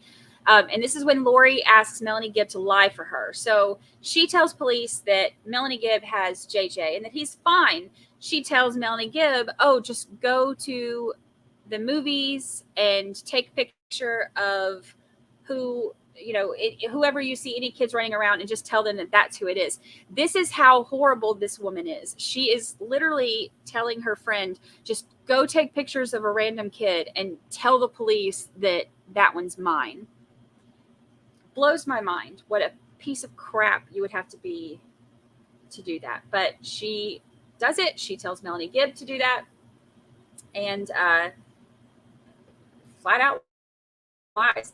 So later that night, they have a search warrant for Chad and Lori's Idaho home next day. But later that night, after the welfare check, after they come and are looking for them on the 26th, they get out of Dodge. They pack up their stuff. They leave a lot of stuff, and they leave their Idaho home because now they know shit's hitting the fan. They leave the Idaho home and they go to Hawaii. So they're gone. So when police go the next day on the 27th, they have the search warrant. They search their apartments. They find a bunch of like burner phones and stuff like that. They go to the storage unit, and they find the kids' stuff in there. They are able to pull the surveillance from the storage unit, and they see them making, various trips. So now, now they're on to them, but they're hiding at this point. Now they've gone to Hawaii and they're hiding, but finally police are on their tail. So apparently November is the month that all crazy people get married, because Melanie and Ian get married in Vegas on November 30th. And then the next day, Alex and Zulema get married in Vegas as well. You can see Alex and Zulema are here for Melanie and Ian's wedding. And they got married the next day. So all the crazies go get married in Vegas. So December 6th is when Melanie Gibb calls the police, and she tells them that Lori and Chad had asked her to lie to them about JJ's whereabouts on November 26th. And they get a search warrant for JJ's school records. Melanie calls the next, not the next day, 2 days later, she calls, and this is a call that was played in court as well. And this is where she's recording the call to talk to Lori and Chad, and she asks, "Where is JJ? Why did you ask the police, or ask me to tell the police that he's here? Because he's not. Where is he? What's going on?" And she says, Lori says that he's safe and he's fine and won't give any answers, but is telling her that he's happy and he's okay. And then it starts to get tense, but in like a very middle-aged woman, passive-aggressive way, kind of tense, because it turns into a lot of like, "Oh, honey," and that type of thing. So it's, "Oh, honey, I would never do this. Oh, honey, you can bet your butt on this," that type of thing. It was very, very middle-aged woman, passive-aggressive, which is actually kind of funny to hear, although they both sounded ridiculous. So she is recording this, and she gives it to the police. So on the 11th, Tammy's body is exhumed. And that's when they determined that her cause of death was asphyxiation, because at this point now they're investigating everything. There's also a comment that Alex had made on the same day that she's being exhumed, that he says, something about how, "I hope I'm not the fall guy for this," because he knew he was going to be going down for this. And then mysteriously, the very next day, he dies. They say it's natural causes. You cannot convince me that it is natural causes. You cannot. There is nothing you can say that can convince me that this was not some type of foul play, whether it was by his own doing or by their doing. You cannot convince me that he just suddenly dropped dead. I don't believe it. There's no way I believe it. So that ends the murder shear. Now, the 2020, everything kind of, I didn't do the timeline for this because there weren't a ton of major dates for this. But in January, in early January, they put out a $20,000 reward for Tylee and JJ. On the 25th of January, Lori and Chad were located in Hawaii and served with an order to produce the kids to the Department of Health and Welfare. That video was released yesterday. We actually played it on my stream last night, and that was great because they're just out there trying to live their best lives. Her in her little bikini, and him, on his what did he call his new diet? Lori, I don't know what he called it. He's an idiot, but whatever it was, they're out there by the pool, just living their best life, and they find them and go serve them with papers. And their faces, they did not look happy, which gave me some satisfaction. So that was on the 25th. On the 26th, they did a search warrant. They had a search warrant for Lori and Chad's rental car. And then, of course, the next day was the day that she was supposed to produce the kids, and she didn't. So she was arrested for child abandonment. She was arrested in Hawaii. She waived her right to extradition. She ended up getting extradited the following month. Bail was set for like $1 million. they released the cause of death in May of 2020, saying that Alex died of natural causes. Again, cannot make me believe it at all. We'll never believe it, but that's what they're going with. So on June 9th, that is when their bodies were found in shallow graves on Chad Daybell's property. Now, Chad was taken into custody that day, but while he's out there and they're searching the property, there are jail calls from Lori where she calls and he is telling her that they're searching the property. And you can tell that, you know, she's asking inside and he's, you know, telling her like, no, they're on the property. So they know that it's about to go down. He ends up transferring his 3 older kids. He transfers while the police are there, he transfers like $8,000 to each of their accounts as the police are searching, because I think because he knew that he was about to go to jail. It only took the next day before they were able to confirm that the remains were Tylee and JJ.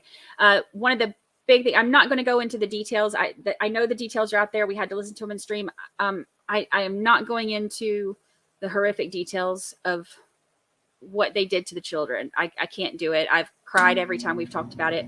I can't do it.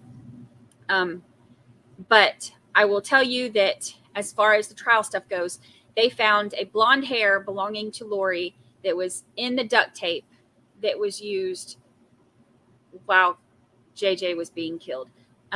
He died of, and I'm not going to go into details, but just vaguely, he died of asphyxiation because of a plastic bag over his head and duct tape. And duct tape was around his neck and wrapped all around him. And her hair was found in the duct tape. So that is a huge, huge red flag. I'm so glad they found it because, it's hard to say if they would have been able to. I mean, the text messages and everything in the search history, that's all very damning, but I know that juries like physical evidence, and I mean, that is her hair.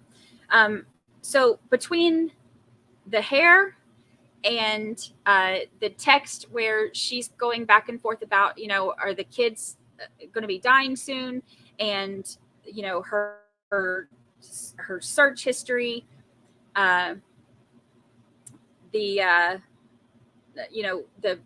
bizarre reaction to Charles's death, where she's going and buying, chicken fries from Burger King and then laughing in the streets and stuff. Her ridiculous conversations with Chad, the phone call with Colby where she's laughing and he's, emotional and asking like, what, what's going on? These are my, you've murdered my siblings. And she's laughing. And what kind of mom does that? I mean, these are all huge, huge red flags. And the fact that she had, all these texts and all these people saying that she was saying how all of these people who ended up dead, she was the common denominator because she's going around saying that they all have demons in them and they all need to go. And then all of a sudden they all end up gone. So I think that at this point, the prosecution has tied her with all of that into the conspiracy with all the texts and everything, and also into the actual murders itself because of the hair. I mean, it's hard to explain that away. So, so that's my basic catch up on everything. And who knows how much of it was actually heard because, audio issues. Okay, I can try to answer some of y'all's questions real quick. I think I should hire myself out for charts and stuff for trials because I do these for trials, and they tend to help. Yes, a psycho mom does this. She's an awful, awful person. The defense is not presenting a defense because they are saying that their excuses, he's saying, I don't think that y'all have proven your case, so there's nothing for us to defend. That's what he's saying. I think in reality, they have no defense. There's nothing that they can say. There's no way that they can, explain away all of they don't have any witnesses they could call to explain away anything that she said. There's no explaining away those texts. There's no explaining away, her hair being there. There's no explaining her search history. There's no explaining her bizarre behavior where she's hiding, the fact that her children have been missing and she's just out living her best life, with this loser on the beach and not caring what anybody says. And there's nobody that they could call in that would make any of that make sense. It would only be damning to her. So I think the only thing they could do, and I'm not a lawyer, but just from my perspective, from the juror perspective, I think it's because there's nobody that they could call in that would help the case. So the only chance they have is to say, we don't think you've done a good enough job, so we're just not even going to bother. That's what I think. Anyway. But I think that she's a goner. I hope. I'm not really sure. I think that we should have a verdict on Friday. And, they're doing closing arguments tomorrow. And I think about stuff like, okay, with Murdaugh, it took, 3 hours? With Letitia, it took a little bit longer. I don't see it being any longer than that. I would love to have it. I would love for closing arguments tomorrow to be quick and to the point, get them back there in that jury, and then be like, you know what? We don't even need to leave the jury box. Raise your hand. Yep, all guilty. Yep, send her away. I would love that. But I think that it should be a pretty quick win. I would be surprised. I would be really surprised if we went into the weekend without a verdict.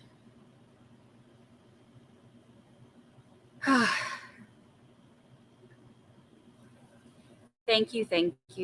I appreciate that. I appreciate it so much.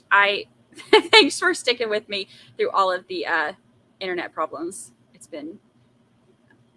They're clocked out now and gone. So now the workers are gone. So now I'm not having as many problems, but thank you. I will also get these put on my website. I'll put them on the Brandi at brandichurchwell.com website. I can put them on Twitter, but it's harder to see. So if I put them on the website, then I can upload them in better quality and you can zoom in and see them better. Her dancing on a beach with her kids missing is enough to convict. Okay, so when the sister testified and when they played that call, oh my gosh, I was a puddle during that call. I was crying my eyes out. When they played that call and Summer's talking to Lori and she's saying,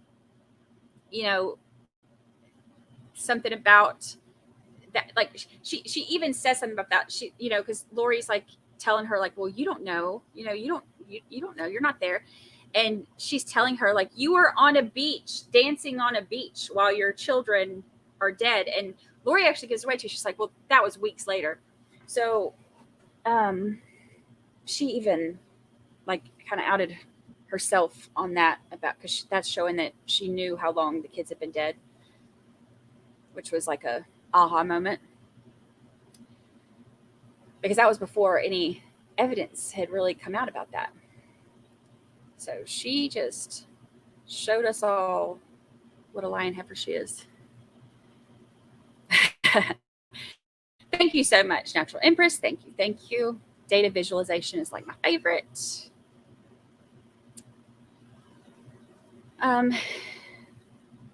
Yes, fingers crossed. I hope. I would love to get a quick verdict. Yeah, I'm thinking Friday.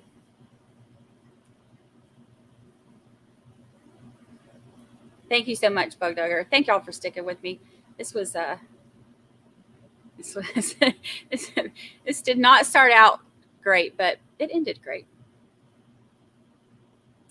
I don't know that actually, and I've seen a couple people ask that, but I have not actually looked it up, so I'm not really sure. If anybody else knows, if y'all want to answer that question, but I don't know what the jury makeup is. Yeah, dancing on the beach with her kids dead. That's ridiculous. Ridiculous. So the charges are they're kind of combining the murder charge with the like basically saying the oh sorry, my computer's doing something. It's conspiracy of first degree murder and grand theft by deception. So so the conspiracy part is because that's the thing, is like they're charging her with it, like it's a murder charge, first degree murder, but it doesn't have to be where she's actually the one committing the murder, because they've got her in there with the conspiracy. So oh, thank you so much, baby bear. Thank you. I appreciate that so much. I appreciate it so much. So they've got her on oh, thank you. I appreciate that. I'm glad it helped. The conspiracy for murder and the murder, or like that charge is kind of like lumped in together, so that she doesn't have to be the one who's actually doing it. She is going to be convicted just by the conspiracy part. And the grand theft by deception is because she was stealing the kids' money. So the grand theft is the Social Security that she was stealing from Tylee and JJ. And then conspiracy of first degree murder for JJ and Tylee. I don't. And then Tammy. Now she's also got, I think, another charge because of Charles's death. That one was in Arizona, not Idaho. So she's also got that one ahead of her too, I think. Oh, I'm not looking forward to that. It might be Archibald doing it. I'm not sure. Archibald did the opening. I'm not sure if John Thomas is going to do the closing or if he is, but ugh. I don't know. I think that she really probably does, because they said in court yesterday she was like smiling and stuff. She just does. I don't think that she thinks that this is going to affect her. I think that she has always been so able to manipulate every single person around her and make them believe whatever she wants them to believe. So I think that in her mind, she might still think that, that she can get away with this. Her biggest thing has been that she has an alibi. So in which she made sure, Lord knows, every time that heifer went out of town, somebody died. So she made sure that she had an alibi, other than, of course, with her brother killing her husband. She was there for that, but then she went and got chicken fries. So, but she says that, when Tammy died, she was out of town. So she says that, that didn't have anything to do with her. That was her defense. They filed an alibi. Ugh, she's an idiot. But I think she thinks that she's going to get away with it. Maybe it's set in now, though. Maybe after they read all those charges or all those texts that showed, because those were some damning texts that they read. So maybe she thinks it now, but Lord knows that child is narcissistic. We don't know if Chad's is going to be streamed yet. They said the other day that we watched that hearing, and they said that they are possibly pushing that out till June of next year. So I don't know if it's going to be streamed or not yet. Tomorrow they are doing closing arguments, and we will have to wait for the audio on those. So I will be I'll be here tomorrow streaming when those come out. It would be pretty wild if, depending on how long that takes, if they end up with a verdict tomorrow night. We would have to stop the closing arguments to swap over and stream the verdict, but I would be all for it. I would love it. I would love it. I would love it. Yeah, they brought it up. They filed it with the courts, but he brought it up just saying, you know, during cross-examination and stuff, just saying, so, you know, during this time, are you aware that Lori was in Hawaii or whatever? So they brought it up, but I mean, nobody really cares where she was because it's not about her doing it. Lord knows she don't want to break a damn nail. She wasn't the one doing it. She was having everybody else do her dirty work for her. She's manipulative. She's the puppet master. She's the one controlling everybody. They had talked about doing his in October, but it's going to be a long trial. And they were saying that there might be some scheduling issues if they do it in October. So they are talking about possibly pushing it out till next year. And it's looking like possibly June of next year.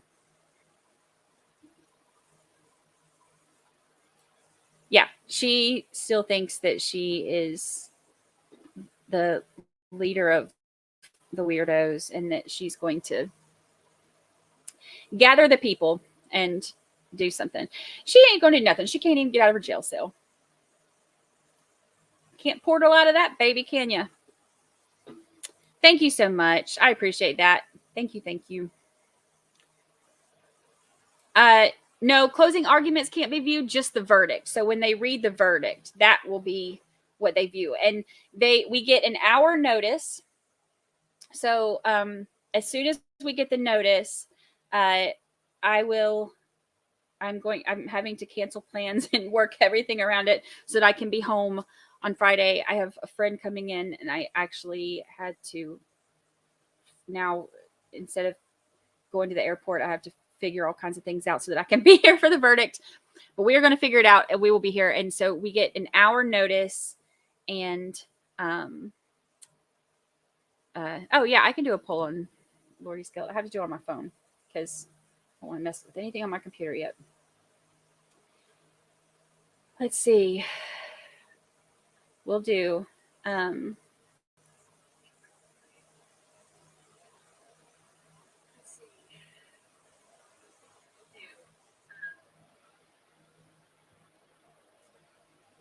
it's not letting me do it on my phone. Let's see.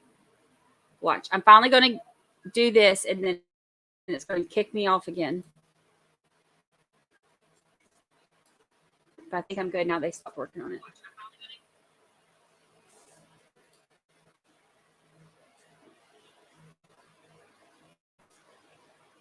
We can do a time difference. Okay, let's see.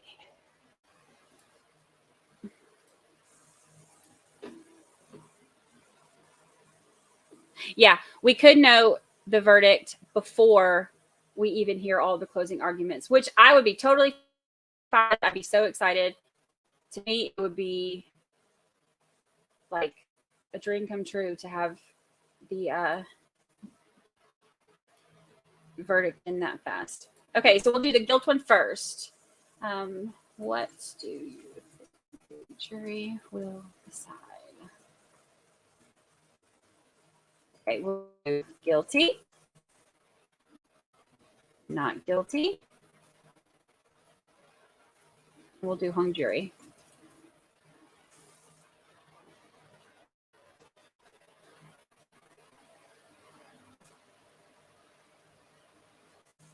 Okay. I'm curious. See if there's any other questions while we're doing that. Yeah, that's awesome that we get an hour notice. I am really hoping, gosh, it would be awesome if they could do it tomorrow. Like a kid. I would love it. But it all depends on how long closing arguments take and everything.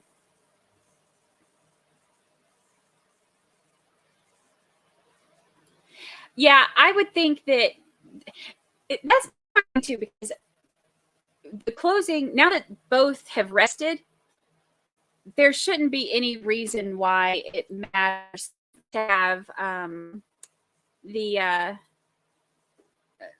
have it streamed, because there's no more evidence coming in. There's no more, there's nothing else that could happen by it being streamed. So I think they should let us stream the closing arguments too. But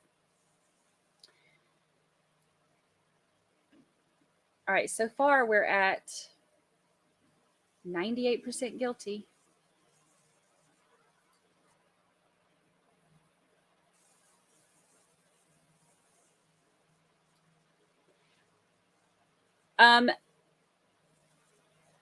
No, because she's in Idaho for this, and Idaho does not offer a guilty by insanity.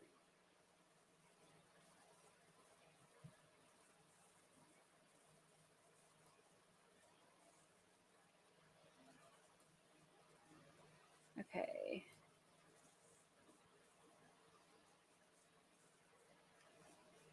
All right. 97% think guilty.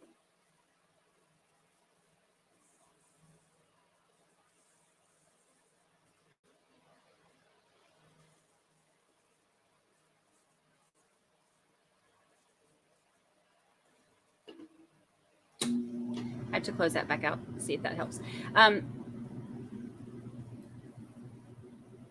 So there was one not guilty vote, and everybody else on there was guilty. Let's see.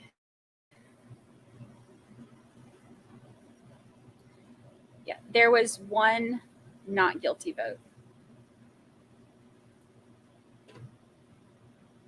Yeah, you'd be surprised when we do these polls. Most people don't answer for some reason. Okay, I'm trying to see if there's any more before we get off. If there's any more questions.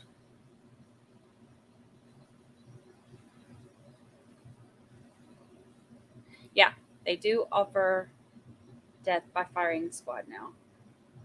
Crazy. Isn't that crazy?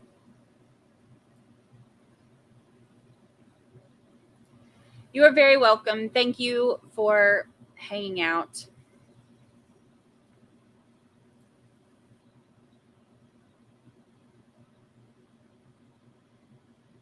Thank you. Thank you. Oh, you missed the poll.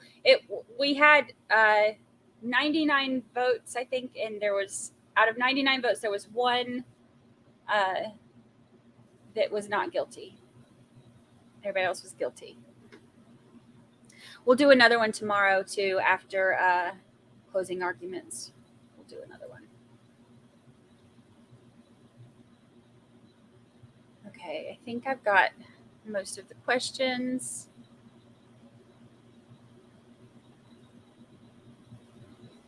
I think that's it. Okay. Yes, tomorrow night. Tomorrow night we will be doing the closing arguments. So we will be, as soon as the audio is released, hopefully it'll be earlier rather than later. We've been normally doing about 8:45, 7:45 Central. So it shouldn't be any later than that, depending on how long it takes. It might even be earlier if they are out earlier. And if for some reason we are gifted with an early verdict, we will stream that tomorrow night too. So, or tomorrow afternoon or whenever. No, we're not doing tonight because there was no court today. So this was the only one we're doing today. So we get a night off to rest up because tomorrow it's going to be wild. Actually, you know what? This is the first night I've been off in time to do that. I might. I haven't been off on a Wednesday this early in forever. Oh my gosh, the WTF is the most fun. I have the episodes on YouTube. You have to watch them. It's the most fun show. It is the most fun show. The one this past Sunday is my favorite that we've done so far. I could not stop laughing. I could not catch my breath. It was amazing. It's amazing. I know. I need to. I think I heard it was full though. I need to text Keith and see. Maybe I'll try. All right, I'm going to head out because I have not had a night in forever, and I'm actually off, and I am going to go take a walk on the beach because it's beautiful and enjoy it and relax and get away from this computer for a little while. Thank y'all so much, and thank you for sticking with me through all of the audio issues. It was a mess, but y'all stuck with me because you're amazing, and I appreciate it. And I will. It's nice to meet you too. Thank y'all. And look at JT Bruce Crumb. I needed you. Where were you when I was having audio issues? I can't do this without you. I need you. Thank you, JT. We will see y'all tomorrow. Thank you, mods. Y'all are amazing. You're the absolute best. And TikTok murder case? What's TikTok murder case? I missed this. KDS. I'll have to look that up.